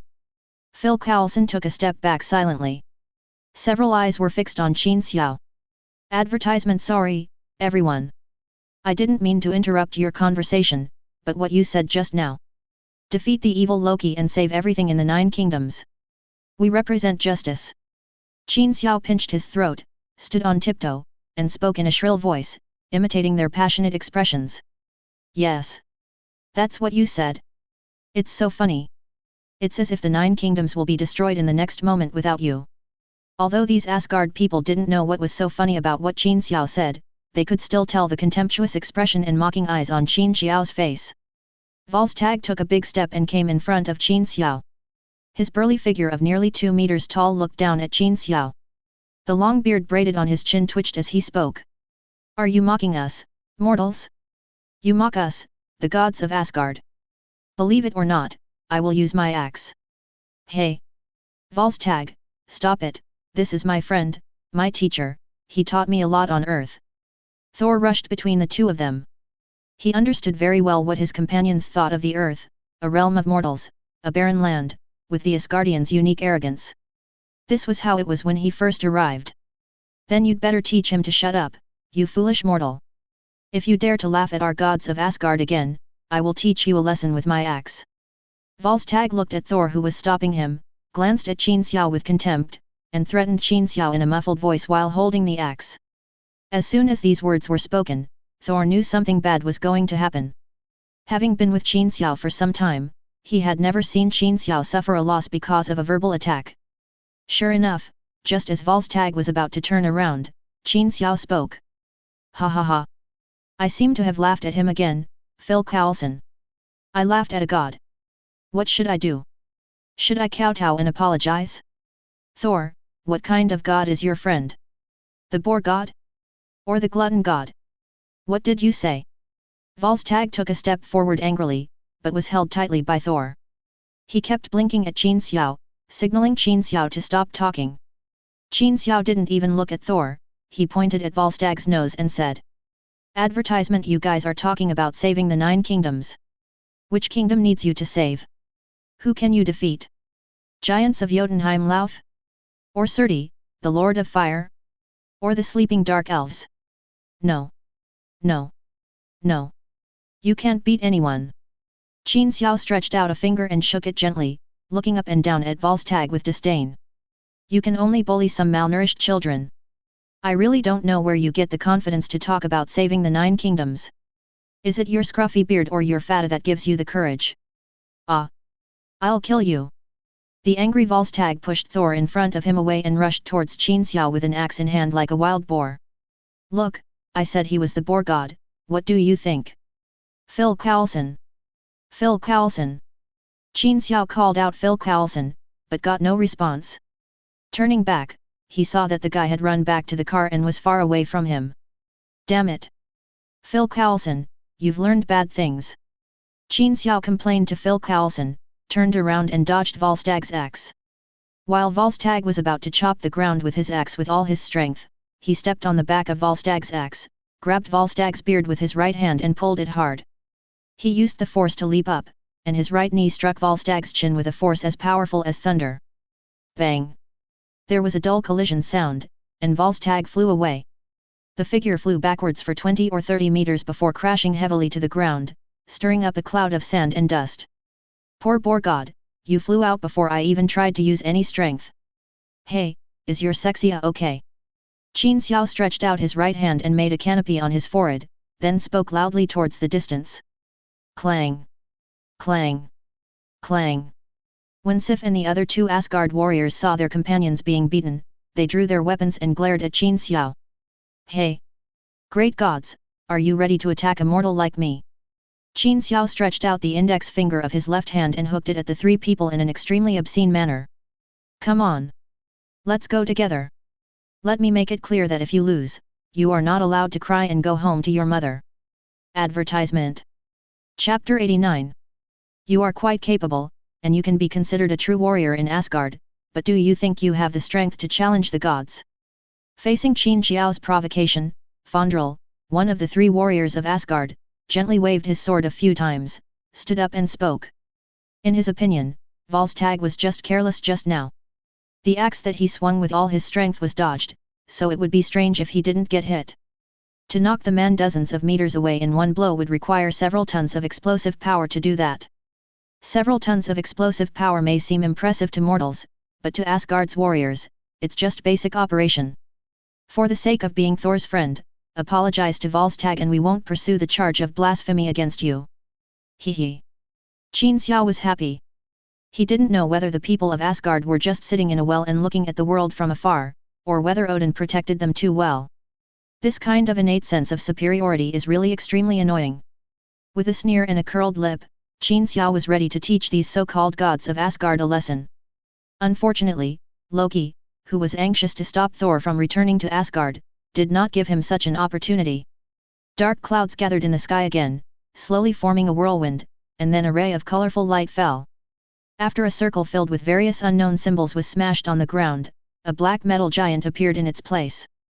This is the destroyer guarding the treasure house. Who let it out? The arrival of the destroyer made several Asgard people change their expressions. There's a small town behind. There are at least thousands of people in it. Stop it. The first thing Thor did was to take a look at the town behind him. You know, Jane was still in that town. At this moment, they had no time to care about the conflict with Qin Xiao. After hearing Thor's words, several people rushed towards the destroyer with weapons in hand. The tacit understanding between people can be seen in one battle. Volstagg, who had just been knocked away by Qin Xiao, ran over from a distance and stood in front of the group of people. Fire burst out of the destroyer's body, and the metal bars on his flat face opened up, and a concentrated flame rushed towards the 4 people who were running towards him. The 4 men dodged to the sides, Volstagg rolled over, and chopped the destroyer's ankle with an axe. Fondrel and Hagan used a sword and a small hammer-like weapon respectively. Advertisement, one on the left and one on the right, blocked the destroyer's arms that were about to hit Volstagg. With his arms held by someone, the destroyer's body flashed with fire again, the metal strips on his face opened again, and the rolling flames slowly condensed together again. Sif! Volstagg shouted. Sif, who had already quietly circled behind the destroyer, jumped more than 3 meters high. The short stick in his hand turned into a double-headed spear, and steadily passed through the metal gap that had widened due to the destroyer bending over. A spear pinned the destroyer to the ground. The fire in the destroyer's body slowly died out. Fondrel gracefully made a sword flower and looked at Qin Xiao provocatively. Qin Xiao rolled his eyes and pointed at the destroyer. Fondrel quickly turned around and saw the metal bars on the destroyer slowly turning. Driven by the metal bar, the whole body turned over, and the person went from bending over to leaning back. The fire in the body burst out violently again. Sif! This time Thor shouted, allowing Sif to jump off the destroyer in time. The destroyer turned over, flames burst out of his body again, and his body thrust forward. As it stood up again, the spear nailed to the ground slowly retreated out of its body bit by bit. As he turned around, a beam of fire shot out from his face. What was different from before was that this time it did not stop after a single attack, but kept firing, chasing the 4 people and starting to attack as its body and head turned. Fortunately, this huge amounts of the destroyer was not very agile, otherwise just this one blow would have been enough to kill the 4 proud gods directly. It was impossible for the 4 men to keep getting beaten, so they took advantage of the fire to chase the other 3. Volstagg, the most powerful one, jumped high and swung his axe at the destroyer's chest. It's a pity that the destroyer's combat awareness is much better than before. Before Volstagg could fully swing his axe, the destroyer's huge amounts of arms swept over like a pillar. The strength that Volstagg was proud of was nothing in front of the destroyer. After a hard fight, he was sent flying dozens of meters away again. Advertisement: the destroyer is a synthesis of URU metal and other precious metals collected by Odin. It was definitely not something that Qin Xiao's current physical strength could match. In just a moment, Volstagg fell to the ground and spit out a mouthful of blood. One move seriously injured.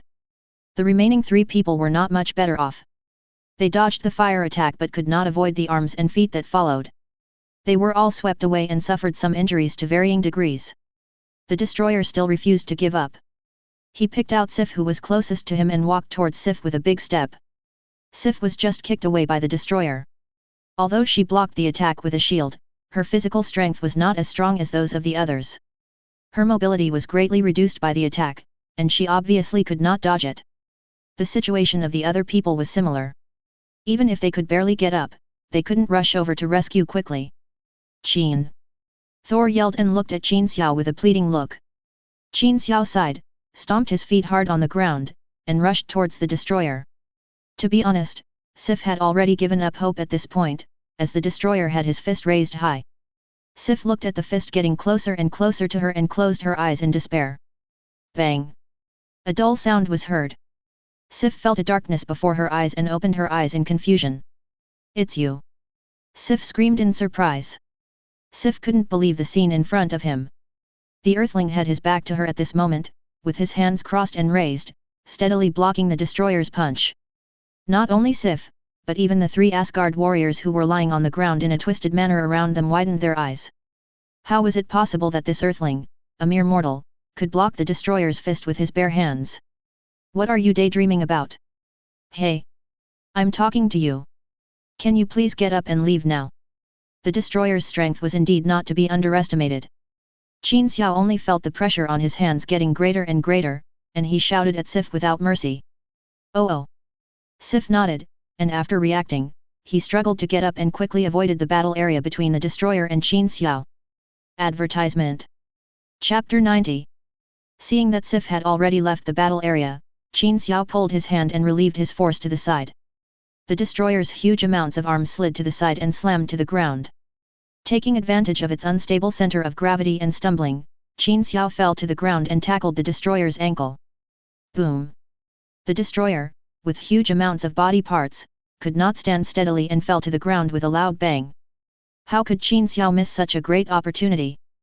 Before the guy turned around, he quickly raised his fist and punched the destroyer in the back of the head. Bang! With one punch, the metal roared, and the destroyer was fine, but Qin Xiao's finger bones were hurt by the shock. Knowing that he couldn't break the turtle shell with his bare hands, Qin Xiao wiped his waistband with his right hand.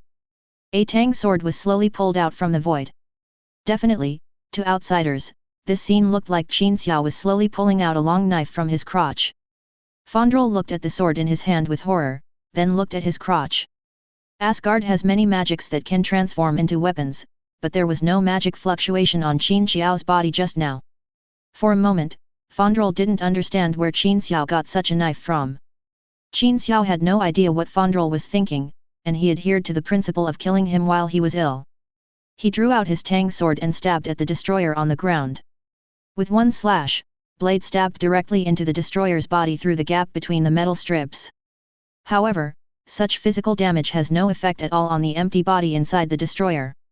Qin Xiao gritted his teeth and slashed at the metal bar on its body.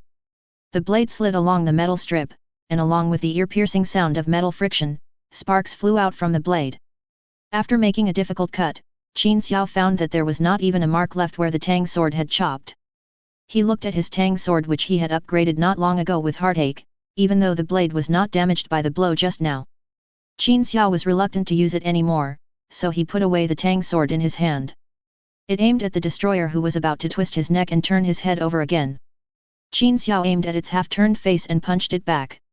The fire that had just appeared in the destroyer's head went out as he fell face first onto the ground again. Crack! Crack!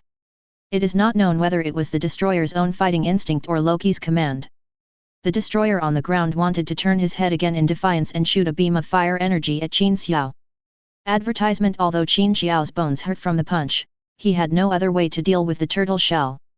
Seeing that it dared to turn its head, he punched it again. Go back! Crack! Bang! Crack! Bang! The two seemed to be competing with each other. One was trying desperately to turn his head, and the other would not let you turn your head. The three Asgard warriors and Sif nearby were truly stunned. Is this really the destroyer that guards the treasury, the one that Odin gave magical powers to? While Qin Xiao was fighting the destroyer, they had already stood up and supported each other to come to Thor's side. At this moment, Fondrel looked at Qin Xiao punching the destroyer to the ground, and asked with a look of surprise on his face. Looking at the other people, they all had their eyes wide open. Is it the destroyer? Didn't we just try it? Thor, is this really Midgard, the world that needs our protection?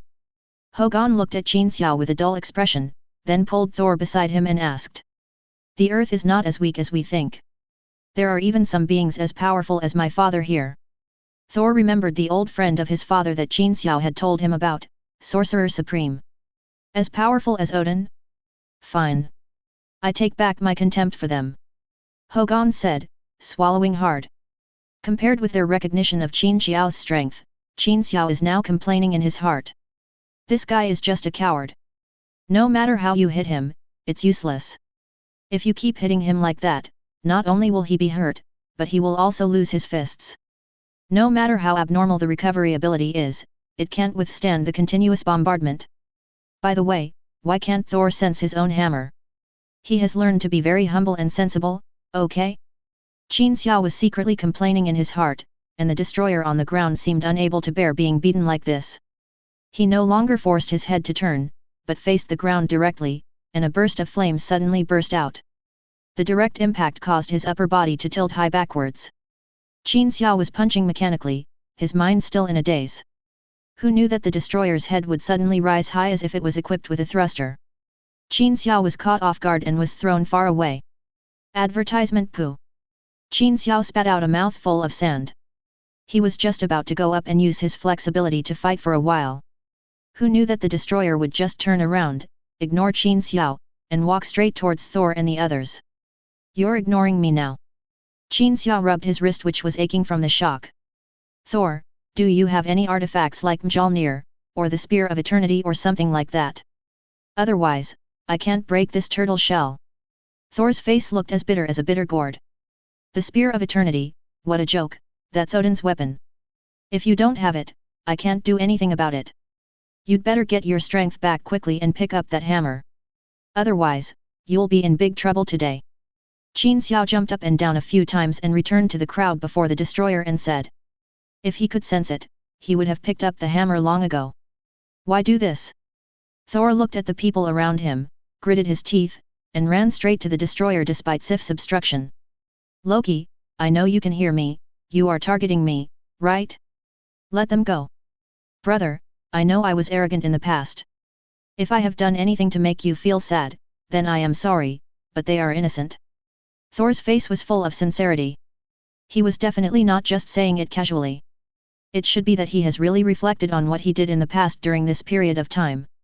Otherwise, I wouldn't have told them in the beginning that I wasn't going back. Thor. There was a nervous shout from behind. It turned out to be Jane.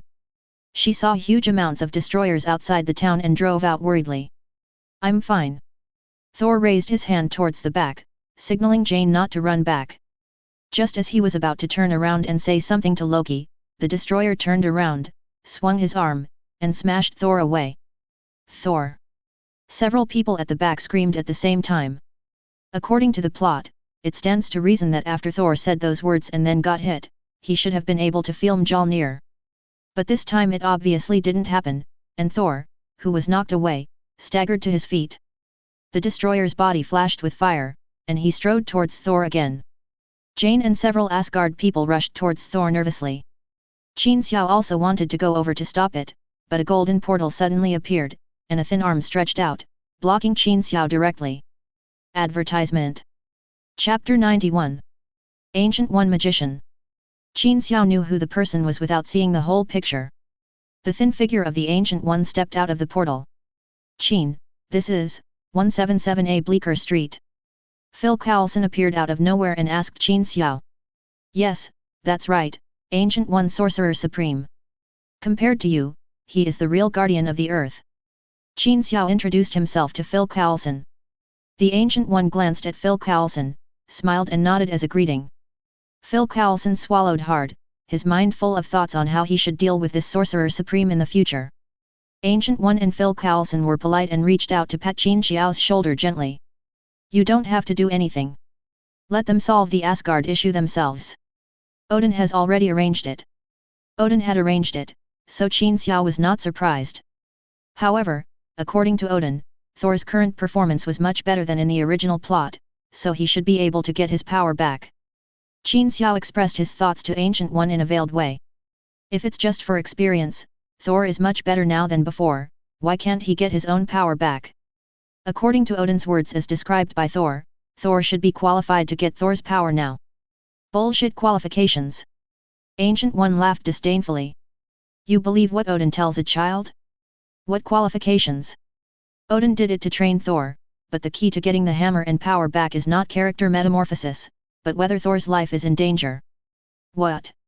Qin Xiao indeed did not expect this. What do you think? Even if Thor had just fallen to earth, if you had just rushed up and beaten him to death, would the hammer have automatically come to you? Damn it, old fox. Qin Xiao lowered his head and muttered something. Ancient One gave Qin Xiao a sidelong glance. Do you think that Odin conquered the universe with just his own fighting power? Do you really think that the ancient beings in the universe are as stupid as these rookies in front of you? But now that we are here, as an elder, I have to act in a proper manner. Follow me.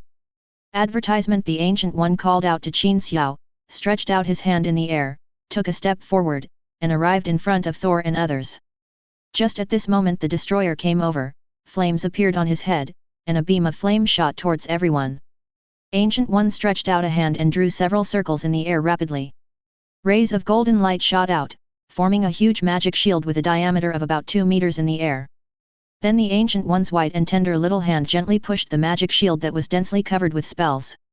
The magic shield immediately shot towards the destroyer.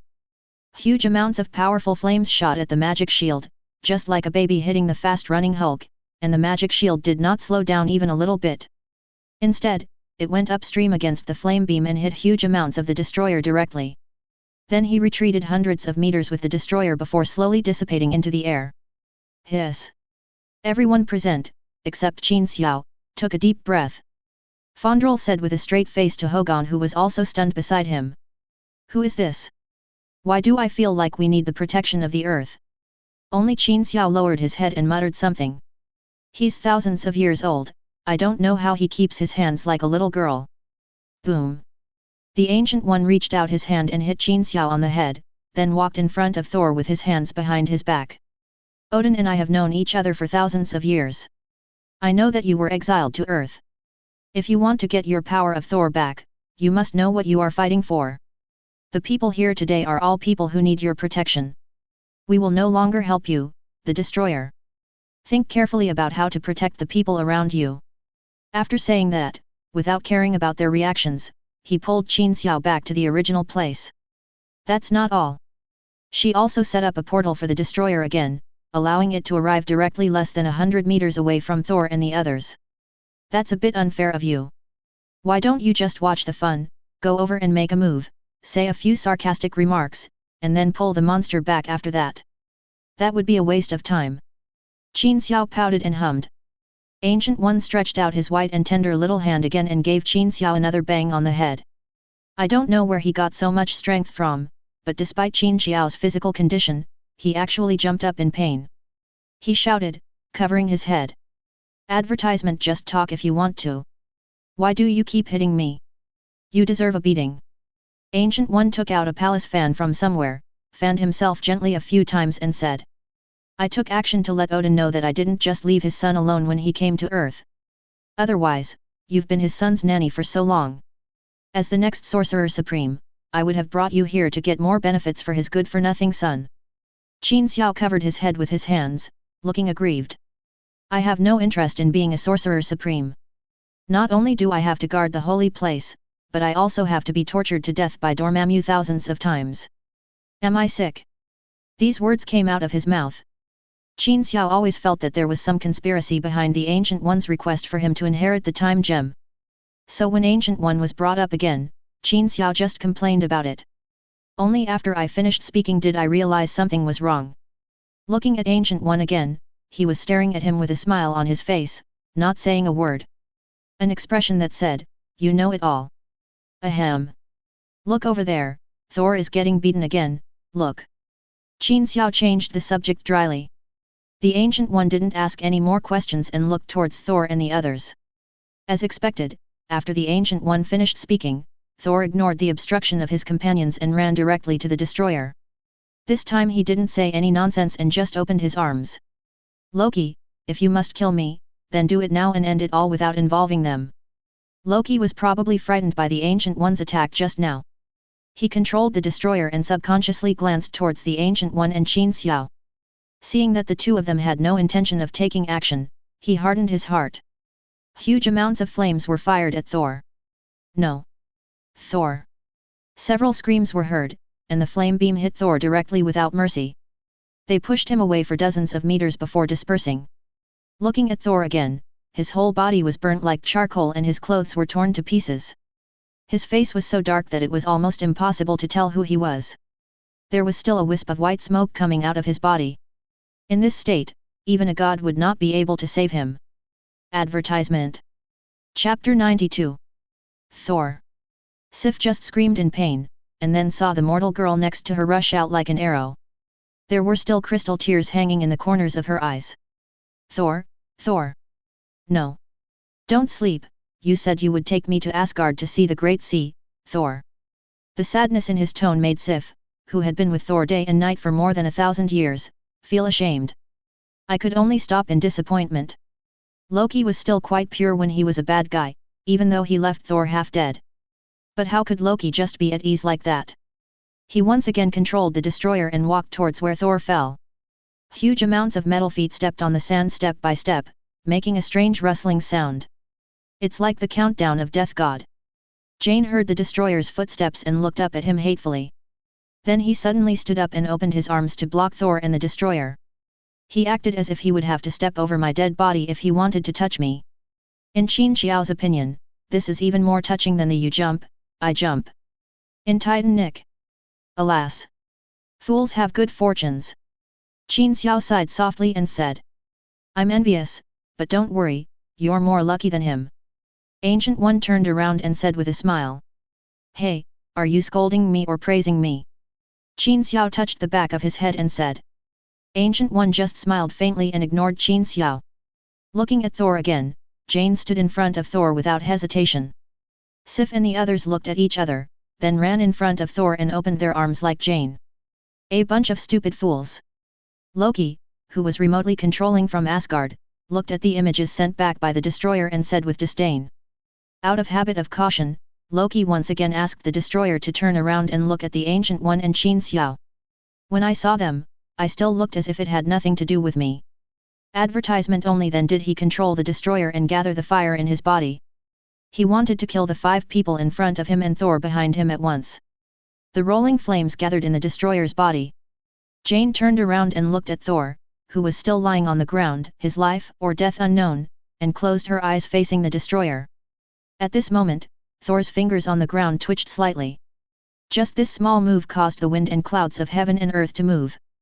Suddenly, the sky was covered with dark clouds and bolts of lightning appeared out of nowhere, each one seeming to tear the entire sky apart. Looking at Thor's right hand again, a small whirlwind appeared out of thin air in his right hand, as if summoning something. In S.H.I.E.L.D's temporary camp, Mjolnir, which had not moved since it landed, began to tremble violently. Countless tiny lightning bolts appeared around the hammer, and the next moment, the hammer flew into the sky. It rose high into the air, attracted huge amounts of lightning energy, and then broke through the air in the direction of Thor. They were originally more than 10 kilometers outside the town, not far from Mjolnir. Almost instantly, Mjolnir appeared in Thor's hands with a whistling sound. Before Thor opened his eyes, he suddenly gripped the handle of the hammer with his right hand. The lightning in the sky seemed to have found its direction and drilled densely into the hammer on the ground. After being transformed by the hammer, Thor's power poured into Thor's almost roasted body. What does it mean to revive with full health on the spot? Qin Xiao finally saw it. Then I saw that big stupid guy. Thor suddenly opened his eyes like a zombie. Then the whole person floated into the air. The hammer in his hand pointed to the sky, and countless lightning bolts struck the hammer madly. Then he successfully overcame the tribulation and became a god on the spot. A set of fish scale inner armor appeared out of thin air, covering the body to the limbs, and then a simple breastplate covered the main body of the torso, and finally a red cloak slowly formed from the shoulders and floated down. So majestic, the real Thor descended to earth. Oh! What the hell? Jane covered her mouth with her hands and cried out in disbelief, looking at the transformed Thor with stars in her eyes. Grass! Qin Xiao spat indignantly. He had never been successful in pretending to be cool. Look at that big fool. Not only did all the injuries on the body heal automatically, but even the black and grey spots on the face disappeared. The few strands of hair that were burned just now have grown out again, and are combed neatly, as if they were even styled with gel. Tell me, isn't that infuriating? Advertisement. After Thor completed his transformation, he threw a flying hammer and knocked the destroyer, who was about to spit fire, off balance. Once again, bang, he fell directly to the ground. Then he waved Mjolnir and flew into the sky, swinging the hammer in midair and spinning it continuously. A huge amounts of tornado formed in midair, rolling up the yellow sand all over the sky and driving the destroyer's body slowly rising towards the sky. This is FG unscientific. This is a hammer, not a fan. This doesn't conform to aerodynamics. Qin Xiao was still mumbling in dissatisfaction. As the destroyer rose to a certain height, Thor turned around in the whirlwind, upside down, and smashed down on the destroyer with his hammer raised. At this point, Loki couldn't just sit there and wait to die. He activated the fire in the destroyer's body, raised his head, and a beam of flame spewed upwards. Unfortunately, this beam of fire encountered a magical artifact like Mjolnir, and it couldn't even stop Thor. The hammer forced the beam of fire straight towards the destroyer. Boom! A loud explosion was heard in the air, and along with the sound, a sky full of yellow sand expanded in all directions in a circle along with the shockwave. It's like a huge amounts of smoke ring, slowly expanding until it disappears. Qin Xiao, who witnessed the live version for the first time, spoke again. That's impossible. Is he that powerful? Ancient One once again explained to Qin Xiao how important it is to have a good father. That is a force sealed inside by Odin. Theoretically, even if a pig picked up a hammer, it could knock over the big metal shell in one blow. Otherwise, with Thor's current strength, even with Mjolnir, he can't smash the magic puppet made of URU metal. Okay. Reincarnation is more important than hard work. Qin Xiao spread his hands and said. Suddenly, for the first time, I felt that being regarded as the next Sorcerer Supreme by the Ancient One might not be such a bad thing. Definitely, the prerequisite is to know what this 1,000-year-old fox is planning. Host, rest assured. No one in this world can compete with you because you have the system as your father. A lifeless voice sounded in my head. Qin Xiao slapped his forehead fiercely, that's right. I have a system, who am I afraid of? Is there something wrong? System, what the hell are you doing suddenly here? Also, who are you, the father? Come out and tell me clearly. System. Advertisement. Chapter 93. The plot of Thor's Earth has been completed, and the destroyer has been eliminated. Since the host also participated in the battle, I will reward you with 1,000 points. If the host shouts or insults the system again, the reward will be cancelled. System, you are awesome. Qin Xiao had to hold back the curse words that were about to come out of his mouth. There is no way. When it comes to points, whatever the system says is right. Since the host is sincere in changing his ways, I would like to kindly remind you that Thor's exile to Earth has been completed. The host's reward, Odin's friendship. The host needs to go to Asgard to claim it. All right. Qin Xiao replied silently, but what he was thinking was, why do you need to say that? Ancient One has already come forward in person. Looking up at Thor again, after knocking down the destroyer in a few moves, he first gave Jane a passionate kiss. He totally ignored the fact that his fiancée was right beside him. This damn scumbag. Qin, thank you for your help during this period, and thank you for the Ancient One Sorcerer Supreme. I heard the story of the Ancient One Sorcerer Supreme when I was a child, but I thought it was just a legend. Thank you for your teachings. Thor bowed slightly to the Ancient One and Qin Xiao. Apart from anything else, at least during his time on Earth, he did learn to be humble. I represent Asgard. In the future, we will form an alliance with Earth to fight against the dangers in the universe and protect the safety of the 9 realms. Most of these words were directed to Qin Xiao. He was not yet qualified to form an alliance with the Sorcerer Supreme. Qin Xiao nodded slightly, and the two of them understood each other tacitly. I have to go back to Asgard now. There are some things I have to deal with there. Jane, I promise you, I will come back to find you. After talking to Qin Xiao Ancient One, Thor spoke to Jane affectionately again. As soon as they finished speaking, they kissed again. Qin Xiao secretly glanced at Sif next to him, and sure enough, she looked embarrassed. Fondrel is good at understanding people's minds. He glanced at Sif's expression and said to Thor. Thor, we must go back immediately and send the destroyer to Earth. This is not a normal situation. Something must have gone wrong with Heimdall. This sentence reminded Thor. Although it was half said to help Sif out, the other half was indeed the truth. He repeatedly promised Jane that he would come back after he had dealt with the matter. Thor led everyone from Asgard to where Sif and the others landed. Advertisement standing on the mark created by Bifrost, Thor raised his hammer and shouted towards the sky. Heimdall, take us back. Heimdall. He raised the hammer again. I called out twice, but Bifrost didn't respond at all. Hey, Thor, are you holding up your hammer so Heimdall can better pick up your signal? Qin Xiao couldn't help but ask. Heimdall is the gatekeeper of Asgard, a very powerful god. His eyes can see every corner of the universe, and his ears can hear anyone calling him anywhere. Thor explained to Qin Xiao with a serious face. Oh. Qin Xiao nodded. It's really impressive. Since he can hear you, you have to shout, raise the hammer.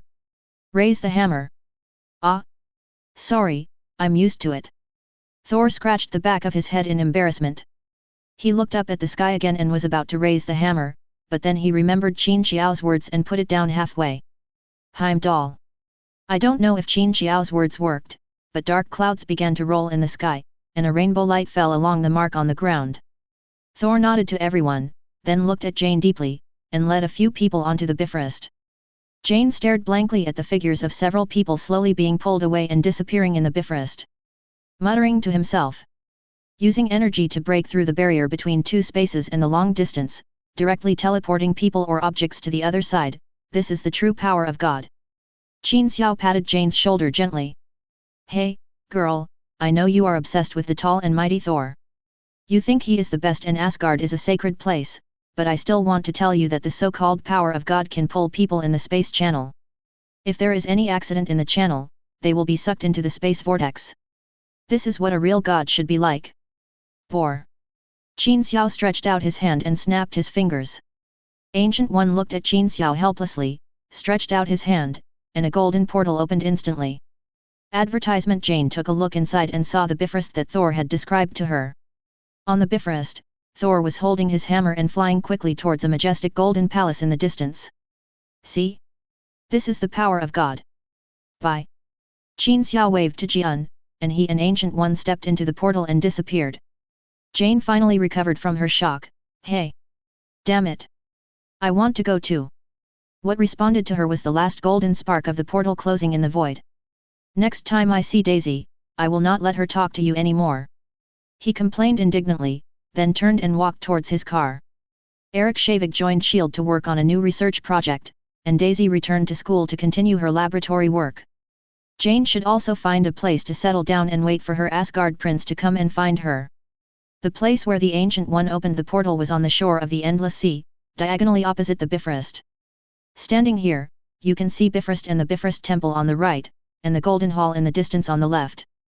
After the destroyer failed to kill Thor, Loki immediately froze Heimdall in the casket of ancient winters, opened Asgard, and led the giants of Jotunheim to the Golden Hall. The reason why Thor failed to call Heimdall just now was because Heimdall had not yet broken free from the ice. Loki tricked Lauf, the leader of the giants of Jotunheim, into the Golden Hall in the name of cooperating to kill Odin. When Lauf was about to kill Odin, he used the Spear of Eternity to kill Lauf. The first was to prove his ability in front of Odin, and the second was that after Odin told him about his life story, he felt ashamed of being a descendant of the giants of Jotunheim. He is the future king of Asgard, how can he be the descendant of the giants of Jotunheim? To this end, he did not hesitate to kill Lauf, and also planned to use Bifrost to completely destroy the world of giants of Jotunheim. The Ancient One stretched out his hand and used magic to create a ripple in the air, which displayed the scene in Odin's bedroom like a screen. It was just when Loki had just killed Lauf, and then Thor arrived and the two brothers faced off. The matter was only half done. How could Loki let Thor stop him? A shot from the Eternal Spear knocked Thor out of the Golden Hall, and Loki flew towards the Bifrost. Qin Xiao followed Loki's gaze to Bifrost, and was about to watch the two brothers love and hate each other and destroy Bifrost. Ancient One whispered beside him. Look here, the fun is here. Advertisement. Chapter 94.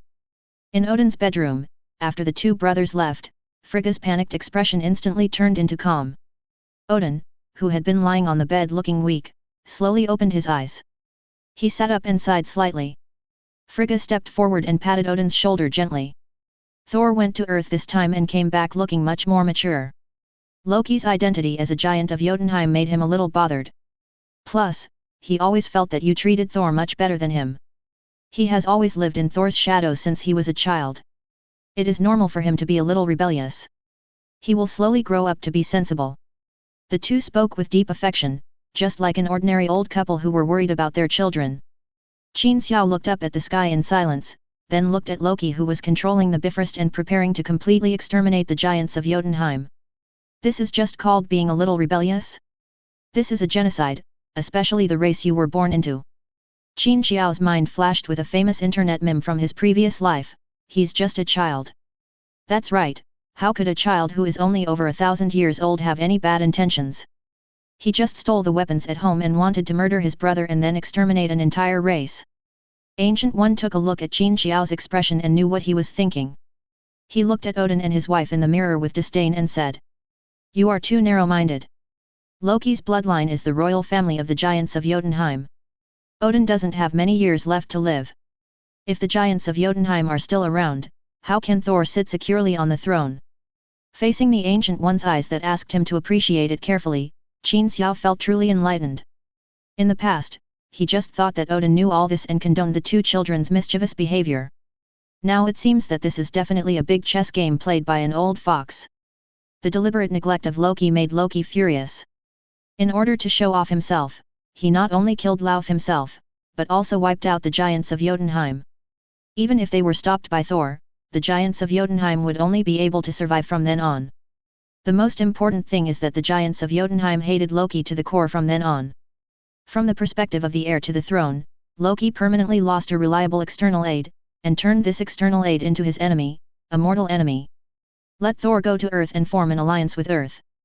Then Qin Xiao remembered that at the beginning of Thor 2, Thor seemed to lead the army to help the 9 kingdoms and several worlds quell the rebellion. Conquering, forming alliances, destroying, Loki becomes the bad guy, Thor becomes the good guy, and most of the 9 kingdoms easily become Thor's loyal supporters. Advertisement compared to Odin's calculations, Loki's so-called god of trickery is simply weak. It turns out that there is no kind person who can sit on the throne of king. You don't have to think too much about it. As the king of Asgard, Odin definitely has a side as a king. In fact, he also has a side as a father. It's just that he is not as good as a king in this profession. Come. Let me take you to visit this successful king and failed father. Ancient One reached out and lightly tapped the mirror image, and the mirror image instantly shattered, revealing a portal. You entered Asgard before Thor came back. Why didn't you come to see your old friend first? The portal had just opened when Odin's voice came from inside.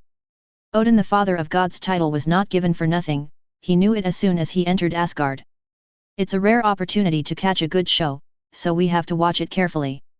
The Ancient One was not surprised that Odin knew her whereabouts. If any powerful being entered the earth, she would definitely be able to sense it immediately. Hello, Ancient One Supreme. It seemed that this was not the first time Frigga met the Ancient One. She greeted the Ancient One with a smile, then smiled and nodded at Qin Xiao, and left Odin's room. It's just 2 kids fighting. What's so good about it? You didn't come to Asgard just to watch me do that, did you? Odin waved his hand and said. Just as he finished speaking, there was a deafening explosion outside. Odin's aura suddenly changed, and golden light shone all over his body. Qin Xiao instantly felt that the old man in front of him suddenly turned into the sun, not only with light and heat, but also with endless power. It felt like I could disappear into thin air with just a wave of the other person's hand. Damn it! Bifrost! Odin exclaimed, and disappeared from the bedroom almost instantly. Ancient One took out a fan and knocked on Qin Xiao's head with it, laughing. See? That's what it means to make a mistake even if there is only one plan in mind. After all the planning, Thor went too far. In order to stop Loki from destroying the giants of Jotunheim, he actually smashed the Bifrost directly. This was definitely something Odin didn't expect. Ha ha ha ha. The Ancient One was not at all afraid that he was now on Odin's territory, and he laughed at Odin loudly and unscrupulously. Advertisement Qin Xiao, who had just reacted after being shocked by Odin's aura, pulled away Ancient One's fan. Stop knocking, you are just pretending to be nice to me. After complaining about Ancient One, I finally realized what had just happened. You're saying that the Bifrost being smashed wasn't part of Odin's plan? Qin Xiao asked curiously. Definitely, he's just an old fox. Who do you think he is? As the guardian of the time gem, I can't even say that I can see the entire future. This old fox is just playing with people's hearts. How can he control all the details? Alas! What's the point of calculating? Some things are destined. Qin Xiao sighed softly. Oh! Ancient One's bald head appeared directly in front of Qin Xiao. Then tell me, is it fate that the two of us are here? Qin Xiao looked up at Ancient One's bald forehead, took a step back, and said guiltily. How should I know? Just as the Ancient One was about to say something else, he saw a figure flash by and Odin came in again. However, Odin at this moment did not show the confidence he had just shown. Instead, his face was filled with worry and concern. Without saying anything, he turned to the Ancient One and asked, Loki. Maybe this is what the Ancient One said about the side of Odin as a father. Having raised Princess Kime for more than 1,000 years, Odin must have feelings for the proud and spoiled third princess. Don't worry, he's fine. He just suffered a little loss outside and will be back soon. The Ancient One did not hide anything and told Odin directly. Odin then took a deep breath. It was as if he suddenly noticed Qin Xiao. He turned around and spoke in Huxia. Throwing hammers around will kill your whole family. Your wife has her period every day. Your handwriting is pretty good, boy. Qin Xiao, Advertisement. Chapter 95. Qin Xiao remembered that when he was in junior high school, he went to a boarding school and their principal was short, fat and bald. All the classmates in the school called him short and fat behind his back. Once during a study session, the principal passed by the window. Qin Xiao looked up and saw the principal walking over, and called him a shorty. After shouting, I found that the principal was standing by the window, looking at me angrily. That embarrassment, that fear. Then he was taken to the principal's office for 40 minutes of ideological education. This incident left a deep impression in Qin Xiao's memory. The situation now is almost exactly the same as it was then. The only difference is that the short and fat principal in front of him has turned into the father of God Odin. Well, actually. Qin Xiao spoke with a guilty look on his face. Actually, this might be a misunderstanding. I have a twin brother named Qin Xiao. Unfortunately, a meteor fell from the sky last night and killed him.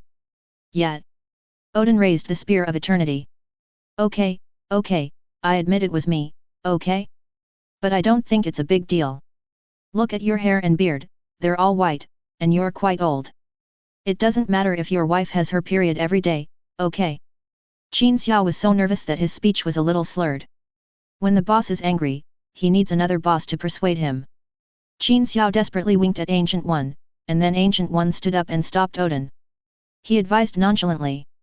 Relax, Odin. I think what Qin said makes sense. Just tell me which of your children is worry-free. If you were to give birth to another one, I think you would be PD off to death before Hela is born. That's right. Qin Xiao echoed while hiding behind Ancient One. Shut up, UBD. Not only have you insulted my Queen of Gods, you've cursed my entire family to death. A light began to shine from Odin's spear of eternity. How could the Ancient One just let go? He held Odin tightly and spoke seriously. Odin, the matter of the death of your entire family is not actually a curse. The fact that your entire family died is actually true. What? Advertisement. In fact, when Qin Xiao wrote those two sentences, Odin was just trying to scare him. But the Ancient One's words struck Odin directly in the heart. What does it mean that the whole family died? This is real. Old friend. I'm not kidding you this time. I'm here just for this matter. I think we should have a good talk about the future, about Earth and Asgard.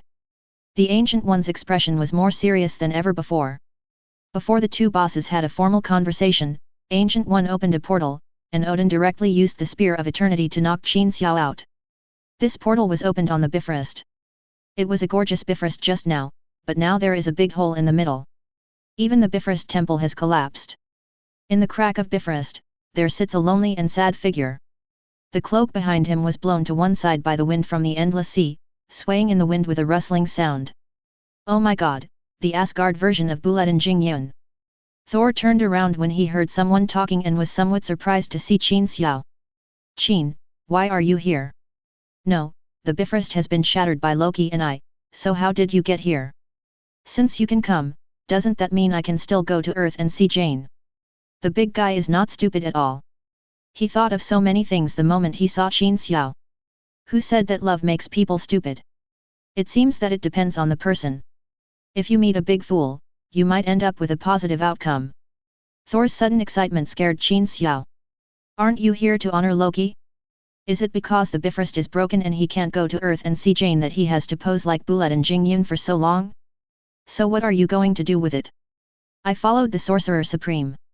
She was discussing some things with your father. Oh, and by the way, I have good news for you. Loki is not dead. The Sorcerer Supreme told your father. I knew it. Thor was stunned for about 10 seconds, then suddenly jumped up and slapped Qin Xiao's shoulder hard. I knew he would be fine. He is the god of trickery, the most cunning man in Asgard. There is no way he would die so easily. It seems that Thor has a really good feeling for Loki, and his face is full of wrinkles due to his happiness. However, regarding the fact that Loki is the most cunning person in Asgard, Qin Xiao could only give him a mocking sneer in his heart. Not to mention Odin and Frigga, even Heimdall, who seems to be conservative and inflexible, is far better than Loki in this respect. Advertisement. Qin Xiao was too lazy to discuss this topic with Thor. It was a rare trip to Asgard, so he asked Thor to take him around. Knowing that Ji-Mei was not dead and that he had another chance to go to Earth to find Jane, Thor was in a good mood. He took Qin Xiao around the Golden Hall and began to act as a diligent tour guide. I followed Thor around Asgard for more than an hour and didn't even finish visiting the area around the Golden Hall. He was pulled back by Ancient One and Odin. This time the place was changed to a magnificent reception room. Odin and Ancient One sat on the left and right, staring at Qin Xiao with a smile as if they were an old couple looking at their son-in-law. Or the kind of person who thinks his daughter is a big fool and weighs 250 pounds. Qin Xiao only felt that the hairs on his back stood up. These two old foxes are smiling so much that it looks like chrysanthemums are blooming on their faces. It is definitely not a good thing. Subconsciously taking a step back, he asked warily, "What do you want to do?" Odin had a kind look on his face and waved to Qin Xiao. "Come here, child. No, if you have something to say, just tell me now. Also, don't call me a kid. Few people who are called kids by you have a bad ending. You can call me ABD, but don't call me a kid." Qin Xiao flatly refused. He had just used the Spear of Eternity to sweep himself in all directions. It must be something bad that he changed his face so quickly. Odin was speechless, but the Ancient One took over the conversation. "If you don't believe Odin, you should at least believe me. Come here. It must be a good thing." Ancient One smiled calmly. However, in Qin Xiao's mind, these two are nuclear warhead-level figures, and Qin Xiao is not willing to give in easily. "No, you two are laughing like the pimps and madams in the brothel who kidnap and sell decent women. I won't be fooled." Qin Xiao shook his head like a rattle. The next moment, Odin raised the Spear of Eternity in his hand, and golden light shone in the Ancient One's hand. "Come on. Come on. If you have something to say, let's talk it over. Why are you so irritable?" Qin Xiao ran over happily. The same thing happened to Ancient One and Odin. The magic and weapons in their hands disappeared instantly, and they immediately switched to chrysanthemum face mode. Ancient One said while looking at Qin Xiao with a smile. "You took good care of Thor on Earth, and Odin decided to thank you, so he wants you to go to his treasure house and choose any item you want." Advertisement. Chapter 96. Only after entering Odin's treasure house did Qin Xiao realize that sometimes certain scenes in movies cannot be fully trusted. Odin conquered the universe when he was young. There are thousands of planets that have been conquered, so how could there be only a few things left like those in the movie? In fact, the items in Odin's treasury are varied and rich, and are not much less than the collection of the collector in Guardians of Galaxy. Even many things that collectors dream of can be found here. For example, there is a 3-meter-high glass cover in front of you, which contains a complete Groot tree man. "This is..." Qin Xiao pointed at the tree man and asked. "This is a Groot. There are very few of them. When I was a child, my father arranged for us to have classes with a teacher who included a tree man. The Groot language was our elective course. Later, when his life came to an end, my father kept his body. You know, it's basically hard to see Groot now." Thor, who was pulled over by Odin to take Qin Xiao into the treasure house, introduced him to Qin Xiao. "He came here to be your tutor, and after his death he was made into a specimen and placed here. That's really awesome." Qin Xiao looked at the miserable body of Groot and looked away. There were all kinds of strange weapons and armors, and Qin Xiao even saw 3 dragon tooth swords. The dragon tooth sword used by the Valkyrie. I really wanted one when I was a kid. It was once one of the most powerful armies in Asgard, but unfortunately they all disappeared for some reason. Thor is like a tour guide taking tourists to a museum. Whenever Qin Xiao looks at something, he would give a brief introduction. I walked around for a long time and saw a lot of strange things. It was really an eye-opener, but I didn't see the things in the movie. Qin Xiao asked Thor puzzledly. "That's all? This is the Father of God's treasure house. There aren't any more powerful things here, like the hammer in your hand.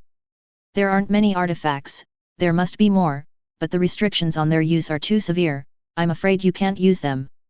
If you don't see anything you like here, I'll take you to have a look." As Thor spoke, he reached the innermost part of the treasury and pushed hard against the wall. This is the treasure house shown in the movie.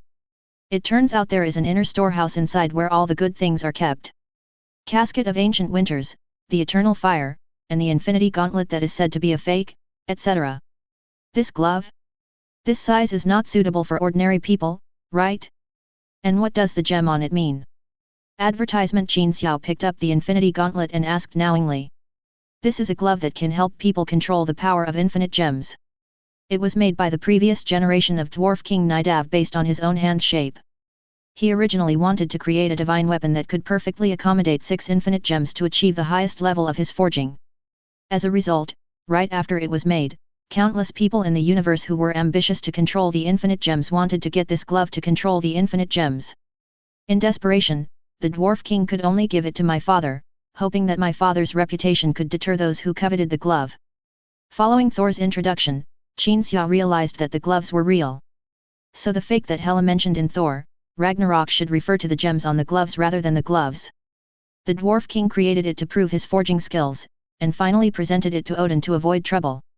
This is very reasonable, but I don't know whether it is a secret setting of Marvel screenwriters or a correction after coming to this real world.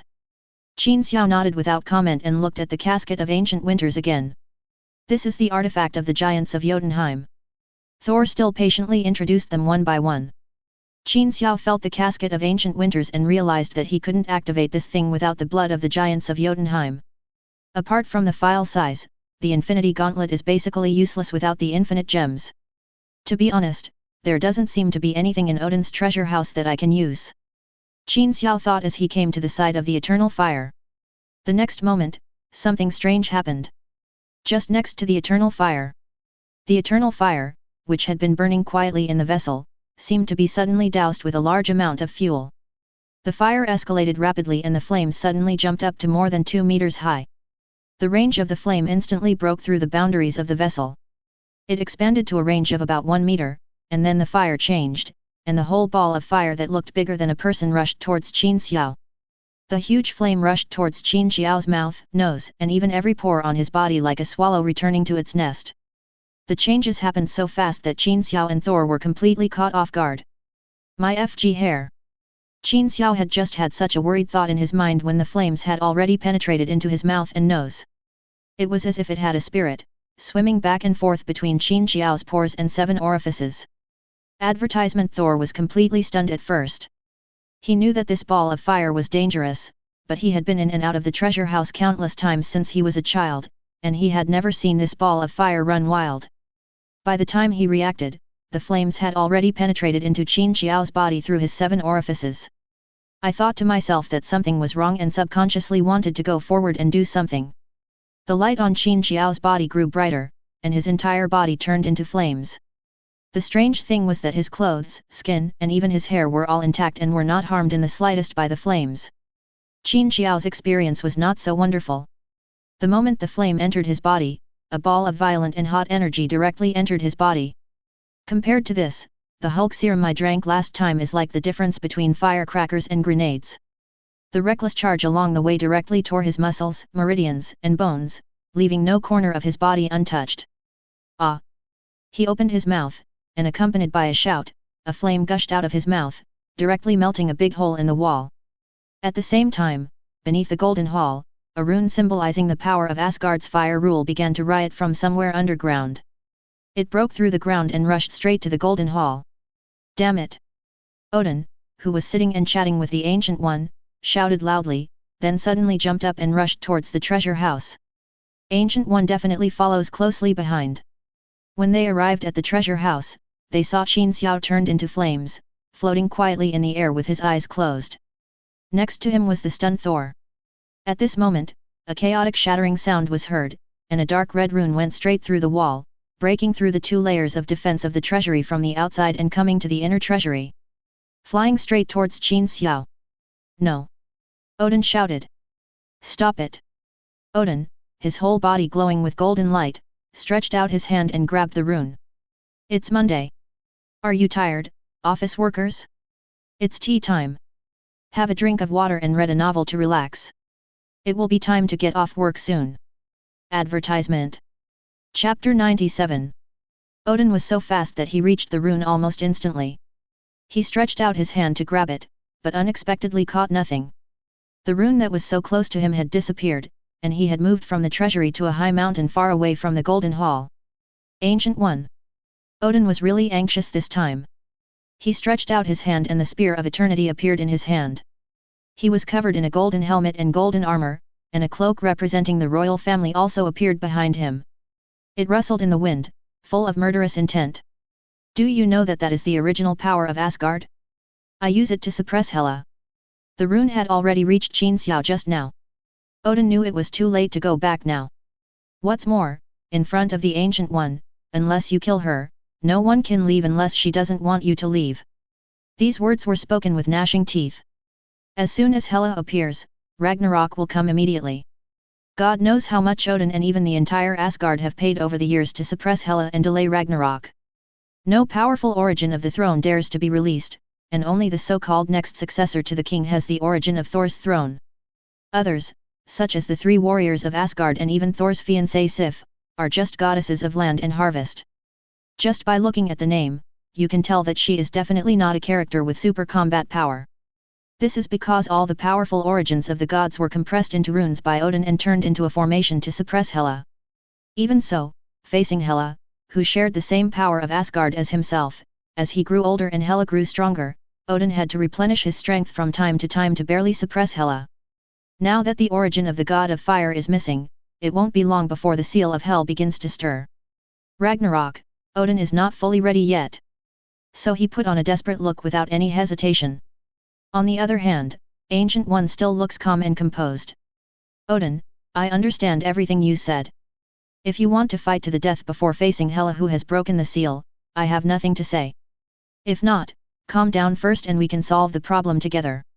Looking at Qin Xiao again, after Odin and Ancient One appeared and disappeared again, Thor didn't know why his father wanted to stop the rune. But since Odin wants to stop it, then this must be the only way to benefit Asgard. Advertisement. So after Odin and the Ancient One disappeared, Thor reached out his hand and shook the rune without hesitation. It's a pity that the rune of the god of fire's original power cannot be blocked by Thor, whose power has not even been awakened. Before his palm got close to the rune, a devastating fire power pressed directly towards Thor. This force was as violent and powerful as thousands of large volcanoes erupting at the same time. Thor subconsciously took a step back and retracted his hand. Just by taking a step back, all the power of the fire disappeared. Oh no! I've been fooled. Thor was actually scared away by a dead object with a simulated mental attack. He cursed inwardly in anger and tried to reach out to stop the rune again, but it was too late. The rune scared Thor away and came straight to Qin Xiao, spun around in front of Qin Xiao, and then drilled into Qin Xiao's forehead. As soon as the rune entered his body, the feeling Qin Xiao gave people changed instantly, although his whole body was still covered in flames. But at the beginning, Qin Xiao was more like a container that was not afraid of fire, with flames wandering all over his body. But as soon as the rune entered, Qin Xiao's whole body seemed to merge into one with the flame, as if he had turned into the flame originally. This is the original power of the god of fire. How is this possible? Thor's eyes were filled with disbelief. According to legend, a long time ago, in addition to the Father of God, there were 12 main gods in Asgard, who were the most powerful beings in the entire Asgard. Thor's own throne is one of them, but at some point, all these powerful gods of Asgard disappeared. The only thing left is myself, the god, and the god of light represented by Heimdall. Even though Thor asked Odin repeatedly, Odin remained silent. Thor thought that Odin had encountered some powerful enemy when he was conquering the universe. Not only were those main gods killed, but even the origin of their thrones was destroyed. Except for his own throne as Thor. Advertisement. Who would have known that today? Then the rune just now is the original power of the god of fire, one of the 12 main gods. But why did he appear here, and why did he get into the body of Qin Xiao, a human from Earth? Thor had no idea what was going on. Since he failed to stop it, he just sat down and waited quietly for Qin Xiao to wake up. In fact, there was nothing he could do if he didn't wait. His Thor power had not yet gone through the first awakening, and he couldn't stop Qin Xiao's condition. It is possible to destroy it by force using Mjolnir. But it is still uncertain what happened just now means to Asgard. After all, Odin just stopped the rune instead of killing Qin Xiao directly. Here, Thor helplessly watched Qin Xiao absorb the essence of the godhood. Odin and the Ancient One have arrived at a mysterious place beneath the Golden Hall. The space here is a bit distorted. A huge black portal emits a faint black light. It is also pitch black inside the portal. You can't see what is on the other side or what the environment is like.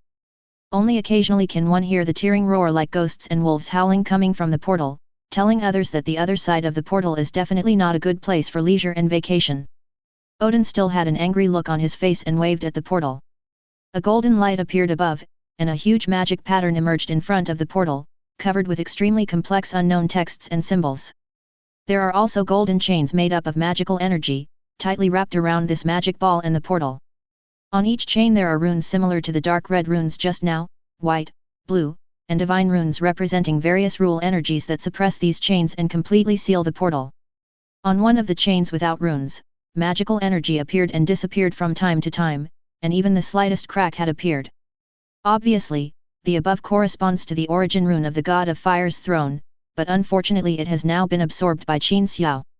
This chain has obviously lost its source of strength and it is estimated that it will not last long before it completely breaks into pieces. At that time, the entire seal would completely collapse because of this point. Chapter 3 is here. There will be another chapter in the evening. I just came home from get off work, took a shower, had dinner and then read it in bed. Am I very considerate? Haha. Awkward smile. Advertisement. Chapter 98. The Ancient One stood in front of the seal, stroking his chin, as if thinking about something, while Odin stood beside him holding the Spear of Eternity, staring at him eagerly. It seems that if Ancient One can't come up with a solution, he will take up arms and fight Ancient One to the point of mutual destruction. Quite a while. The Ancient One suddenly grinned, stretched out his right hand and snapped his fingers. Got it. You said that as long as he can solve this problem, I will give him the origin of a god position. Odin said nonchalantly. That means I will stay and help you guard the seal permanently. As long as you are alive and Hela has not completely controlled the essence of Asgard, I guarantee that there will be no problems with the seal. Odin's face lit up with joy. This was good. He lost a portion of the Lord God's origin, and got a sorcerer supreme in exchange. This was a huge profit. But Odin's smile hasn't fully spread yet. Ancient One changed the subject. But, you know, old friend, I have a heavy responsibility and I can't stay in this place forever, so the seal still cannot be completely repaired. Odin's smile froze on his face. If you can't stay, then what the hell are you talking about? If there is a way, it's better not to say it. The eternal spear began to shine. Don't get excited, just listen to me. Qin Xiao has absorbed the origin rune. As long as he finishes absorbing it, his power will be able to completely repair this seal chain. Combined with my seal, there will definitely be no problems within 10 years. 10 years should be enough. 10 years should be enough, right? Ancient One used the word should, but it is an affirmative sentence. The seal can prevent Hela from coming out of hell, but the most crucial thing is Odin's control over the origin of Asgard. As long as Odin is exhausted, Hela will automatically gain control of the origin of Asgard, and a seal will no longer have any meaning. Odin understood what the Ancient One meant. He could not complete the 10 years, and he definitely knew it himself. It's just that when Hela was born, Odin was too confident and directly gave her the original power of Asgard. Advertisement. The succession to the throne of Asgard is originally the succession to the original power of Asgard, just like the shares of a company on Earth. Once you give it to someone else, you cannot unilaterally take it back. Unlike company shares, once Odin loses control, the origin will automatically belong to Hela, which cannot be changed by Odin. It can be said that the curse of Ragnarok was planted by Odin himself in the beginning. 10 years is enough. I'm afraid it won't even be 10 years. Odin sighed and said. You forgot that I'm not much better than you. If we really have to leave, I might go ahead of you. But you forgot that we still have a chance. Ancient One pointed his finger, and a mirror image appeared in the void. It was Qin Xiao, whose whole body had turned into flames. Qin Xiao had been suspended in the air for nearly 20 minutes. From the moment the mark entered Qin Xiao's body, Thor began to feel that the temperature inside the inner vault was getting higher and higher. Before long, even Thor's body began to be unable to withstand the high temperature. If the casket of ancient winters had not spontaneously begun to emit bone-chilling cold to offset the temperature at the critical moment, not to mention Thor, this house would probably have started to burn and melt. When the rune entered his body, Qin Xiao lost consciousness. He only vaguely felt that the flames on his body began to integrate with himself. The feeling was like being immersed in a hot spring of suitable temperature in a temperature dozens of degrees below zero. I feel comfortable and refreshed. All the fatigue disappears and I can't even feel my own body. All that's left is the feeling of warmth enveloping the whole body. It was unknown how long it took before Qin Xiao slowly regained consciousness. Congratulations to the host. You have received the reward for Thor's mission of exiling to Earth. You have absorbed the eternal fire and obtained the origin of the God of Fire, one of the 12 main gods of Asgard. The God of Fire's origin and the eternal fire are integrated. The God of Fire's power has reached the elementary level awakening state. As soon as consciousness returned, the system's voice sounded in my mind. 12 main gods? Elementary level awakening. Qin Xiao asked doubtfully. The system told Qin Xiao about the settings of the 12 main gods of Asgard, including the seal of Odin.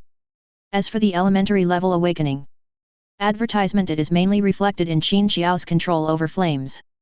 In the state of elementary level awakening, Qin Xiao can create and control flames out of thin air. It can also perform long-range attacks within a certain range. The flame temperature is around 1500 degrees Celsius. As for physical strength, the system helped Qin Xiao integrate the power of all serums in the body. To put it simply, his current physical strength and defense are about 60% of Hulk's, but because of the Lord of Asgard, his recovery ability is comparable to Hulk. Definitely, the system did not work in vain, and collected 1000 points as labor fees. However, it was worth spending these 1000 points, at least it was equivalent to doubling my physical strength. My body is in good condition, and it's not bad to have long-range attack means. I will be a warrior and a fire mage in the future. But the temperature of this flame is 1500 degrees, which is too low. One of the 12 main gods of Asgard is not even as high as the flame of Extremis. I also absorbed the eternal fire. Qin Xiao complained to the system in dissatisfaction. The main function of the eternal fire is to help the Vulcan origin rune recover energy, so that the host can enter the elementary level awakening state immediately and gain initial control over the flame. The eternal fire? That is a flame that the Vulcan cannot control even in the fully awakening state. The host wants to have such power now. You are dreaming, host. However, as the host's control over fire improves, the power of the eternal fire will gradually become apparent, and the system's subsequent mall will also add related products. As long as the host completes the task well, possessing the power of the eternal fire will no longer be an unattainable dream. The introduction of the system gives people a sense of TV shopping. Since its power can reach the level of the eternal fire in the future, it means that this trip to Asgard was not in vain. Qin Xiao was quite satisfied. I slowly opened my eyes, and the first thing I saw was the eternal fire, which was still in the container, but the flame was only the size of a soybean. Before, Qin Xiao thought that he had completely cut off the eternal fire, but now it seems that it is not so bad. At least there is still some left. The important props for awakening Surti, destroying Asgard, and defeating Hela are still there.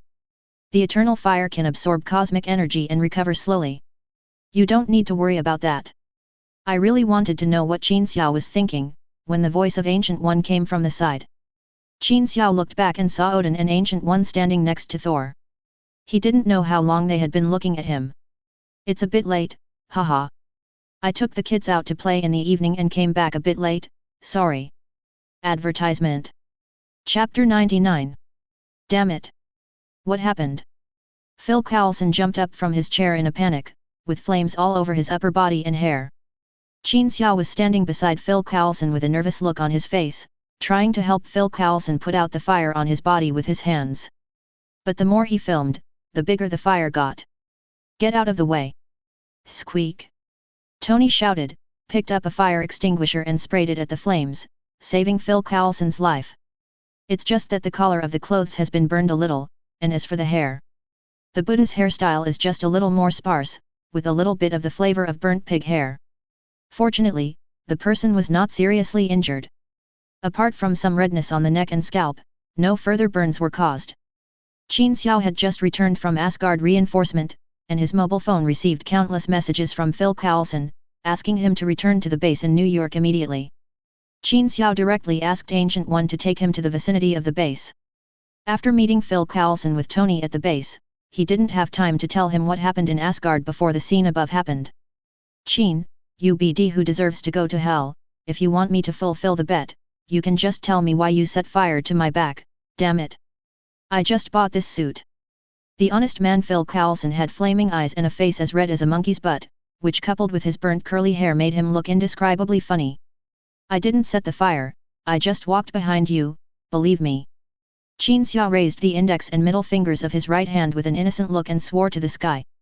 I can prove that he didn't set the fire just now. His hand was even. Damn it, your hand is on fire, Qin. Tony shouted at Qin Xiao in horror halfway through his words. A small flame was dancing mischievously on Qin Xiao's raised index and middle fingers. Oh, damn! Qin Xiao had not yet adapted to his new identity as the god of fire, and subconsciously shook his fingers to extinguish the flames. You still say it's not you? Phil Coulson jumped up and pulled his pistol from the table. Calm down, Phil Coulson, listen to me, this was an accident. Qin Xiao reacted instantly. Go explain to God, UBD. Advertisement. Phil Coulson had no intention of listening to Qin Xiao's explanation. Bang! Tony used the fire extinguisher in his hand and hit Phil Coulson hard on the back of the head. What are you doing? Tony, I was just about to explain this to him. Qin Xiao said helplessly. He's really going to shoot. I heard this guy spends most of his monthly salary on maintaining his hair. He's going to kill you, man. He needs to calm down. But I'm not afraid of bullets. There's no way he can kill me. I forgot about that, sorry, I meant Phil Coulson, why don't we go out for a cup of coffee and come back later? Tony looked at Phil Coulson, who had a big bump on the back of his head, and said with a little concern. Half an hour later. Qin Xiao sat on the fireproof ground with a depressed look on his face. Phil Coulson, who had calmed down, sat on the sofa beside him, holding an ice pack on the back of his head and staring at Qin Xiao. That sad look reminded Qin Xiao of the woman whose husband had died, questioning Tang Santang, played by Wen Zhang, at the beginning of Journey to the West, Conquering the Demons. Tony stood beside Qin Xiao, holding a cigar in his hand and turning it continuously. None of the three spoke, except Tony and Phil Coulson, who kept staring at Qin Xiao. The eerie atmosphere lasted for about a minute. A small flame the size of a medicine bottle suddenly appeared above Qin Xiao's head. Here it comes. I told you. Phil Coulson, look. While Tony asked Phil Coulson to look at the flame above Qin Xiao's head, he quickly put the cigar on Qin Xiao's head to roast it. When Phil Coulson fainted, Qin Xiao explained to Tony what he had experienced in Asgard, including how he had obtained the position of God of Fire. During this process, small flames appeared on Qin Xiao's body twice. After Phil Coulson woke up, Qin Xiao explained it again. But Phil Coulson would never believe that flames would automatically emerge from Qin Xiao's body. I have been waiting for a long time, until now. You mean? Seeing that flames could really come out of Qin Xiao's body, Phil Coulson stood up and prepared to observe. Auntie, please believe me, I don't have a husband. No, I mean, what do you want to ask? Didn't I just tell you everything? Advertisement. Qin Xiao was so absorbed in his imagination that he blurted out lines from the movie, then quickly changed his words. What I want to ask is, Odin sealed his daughter in Hell, which is one of the 9 real kingdoms. If Hela comes out one day, the 9 kingdoms will usher in an evil god who rules over everything, and a war will break out between us, right?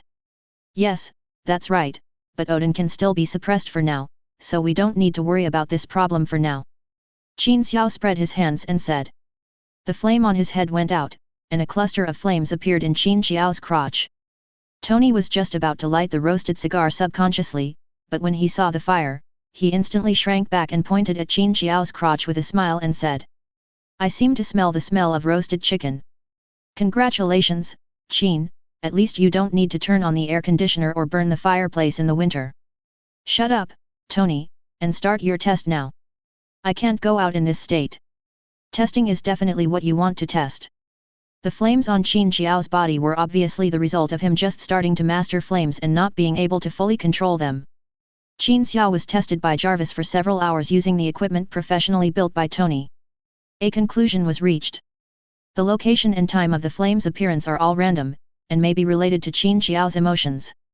The temperature is roughly between 280–1500 degrees Celsius, which is also quite random. It can be seen how little control Qin Xiao has over his own ability at this moment. However, after analysis by Jarvis and Tony, as long as Qin Xiao constantly uses fire in the next period of time, this out-of-control behavior will gradually disappear in the next few days. This is consistent with the answer given by the system. In the next few days, Qin Xiao stayed in a special room built by Tony with fireproof materials, constantly using and testing its new abilities. So in the Avengers' secret base in New York, Qin Xiao could often be heard making some childish noises. A small flame was burning on the index and middle fingers of his right hand. Qin Xiao held his breath and stared at the wall in front of him. Giant snake pheasant. A small flame that couldn't even kill a mosquito flashed on the wall. Wild bite. Ghost burning. 8 wine glasses. I just checked and found that the combustion temperature of kerosene and air can reach 1700 degrees Celsius.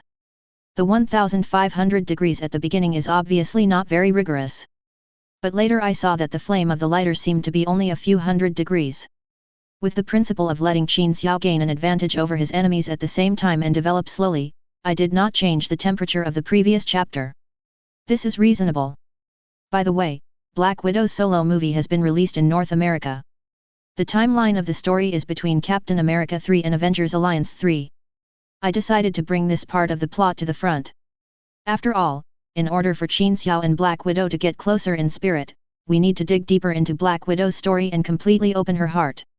Besides, it's not bad to ask Qin Xiao to save an organization full of brainwashed and controlled female spies, isn't it?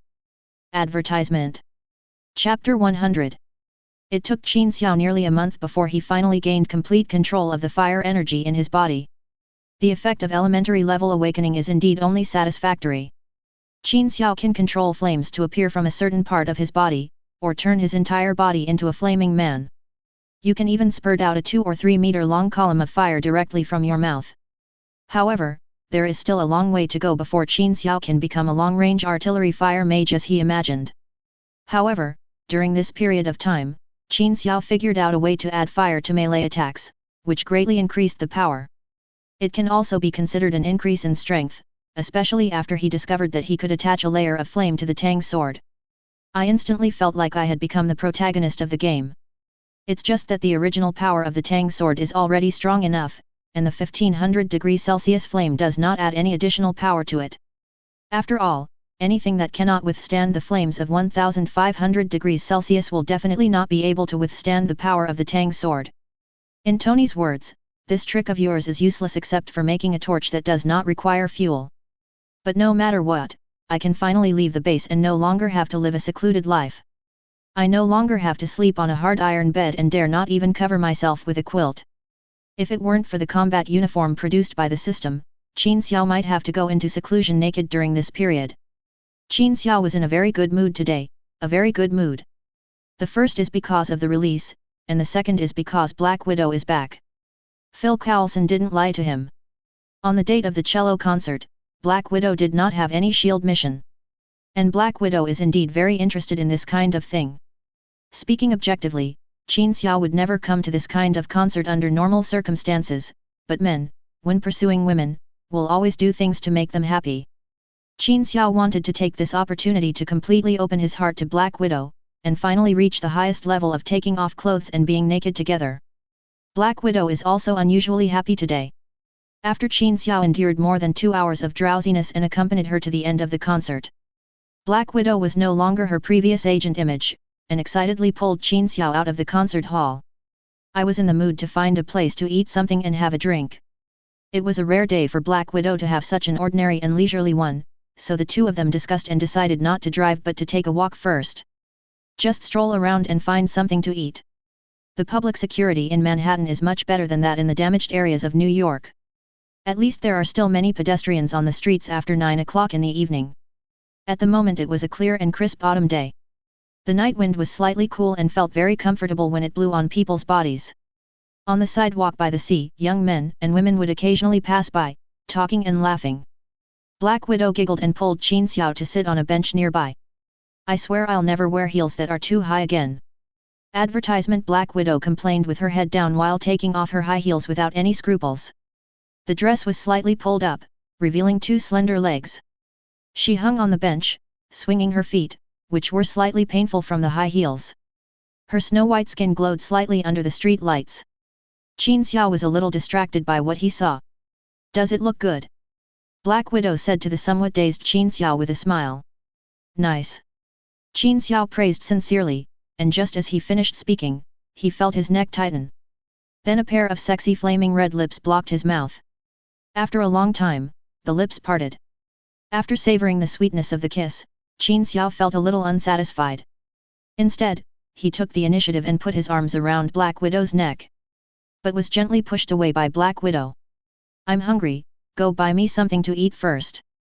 I don't know when, but there was a hot dog cart a few meters away. The smell of fried sausages wafted into my nose on the breeze. "Okay." Qin Xiao stood up and walked towards the cart happily. Almost just got up. A sound of breaking through the air was heard behind him. Qin Xiao turned around subconsciously. I watched as a tiny micro-missile whizzed towards the bench. The moment Qin Xiao hugged Black Widow, the missile had already hit the bench. Qin Xiao turned around suddenly. I can't tell whether I will turn around first or explode first. Anyway, I just felt a shockwave on my back, and fragments of something unknown were hitting my back all over. Compared to these, the heat and flames of the explosion were almost nothing to Qin Xiao. In order to protect Black Widow, Qin Xiao stood still and endured the explosion and aftermath of the missile completely. As soon as the explosion ended, Qin Xiao quickly looked in the direction where the missile came from. The dark alley across the street and the rooftop of the tall building opposite. "Advertisement, I found you." A figure flashed on the rooftop of a building opposite. "Natasha Romanoff, be careful, I'm going to catch that guy." "Don't go, hold me for a while." Black Widow grabbed Qin Xiao's collar tightly, stretched out a hand and gently stroked Qin Xiao's cheek and said. Only then did Qin Xiao realize that something was wrong with Black Widow. His face was pale and his breathing was rapid. And why did my hands on Black Widow's waist feel sticky? At first glance, it seemed nothing serious, but it turned out that there was a piece of shrapnel at least 10 centimeters long stuck in Black Widow's back, which was exposed outside. No one knows how much is inserted into the body. Damn it! Damn it! Damn it! Qin Xiao cursed wildly in his heart. I didn't dare to stop for a moment, and the cell phone in my pocket was not damaged by the explosion. I don't know if it was because of the combat uniform. Qin Xiao called Phil Coulson directly. "We were attacked. Natasha Romanoff is seriously injured. There is a shrapnel stuck in her back. The exposed part is more than 10 centimeters long. I am holding her and dare not move. We need the most professional medical team. Hurry." I walked for about 20 minutes from the concert hall to the beach. God knows the address of this place. Qin Xiao explained the situation in the simplest terms. It was not difficult for Phil Coulson to find this place. He just hoped that he could arrange medical personnel quickly enough. "It's going to be okay, Natasha Romanoff. I'm holding you and I'm going to stay with you until you're okay. Phil Coulson will be here soon. You're going to be okay." Qin Xiao put down the phone and said nervously, not knowing whether he was comforting Black Widow or himself. "I'm fine, Qin. Better than ever. It's just a pity that I haven't had a hot dog yet. I can't remember how long it has been since I had such a leisurely meal on the road." As he spoke, Black Widow stretched out a hand and gently smoothed Qin Xiao's frown. "Don't worry, I'm lucky to have met you. Maybe it's destined that I'm not qualified to experience the life and happiness of ordinary people. Ever since the incident in Budapest, As he was speaking, blood gushed out of Black Widow's mouth. He slowly closed his eyes and fainted. "Don't fall asleep, Natasha Romanoff, don't fall asleep." Qin Xiao didn't dare to move until professional medical personnel arrived.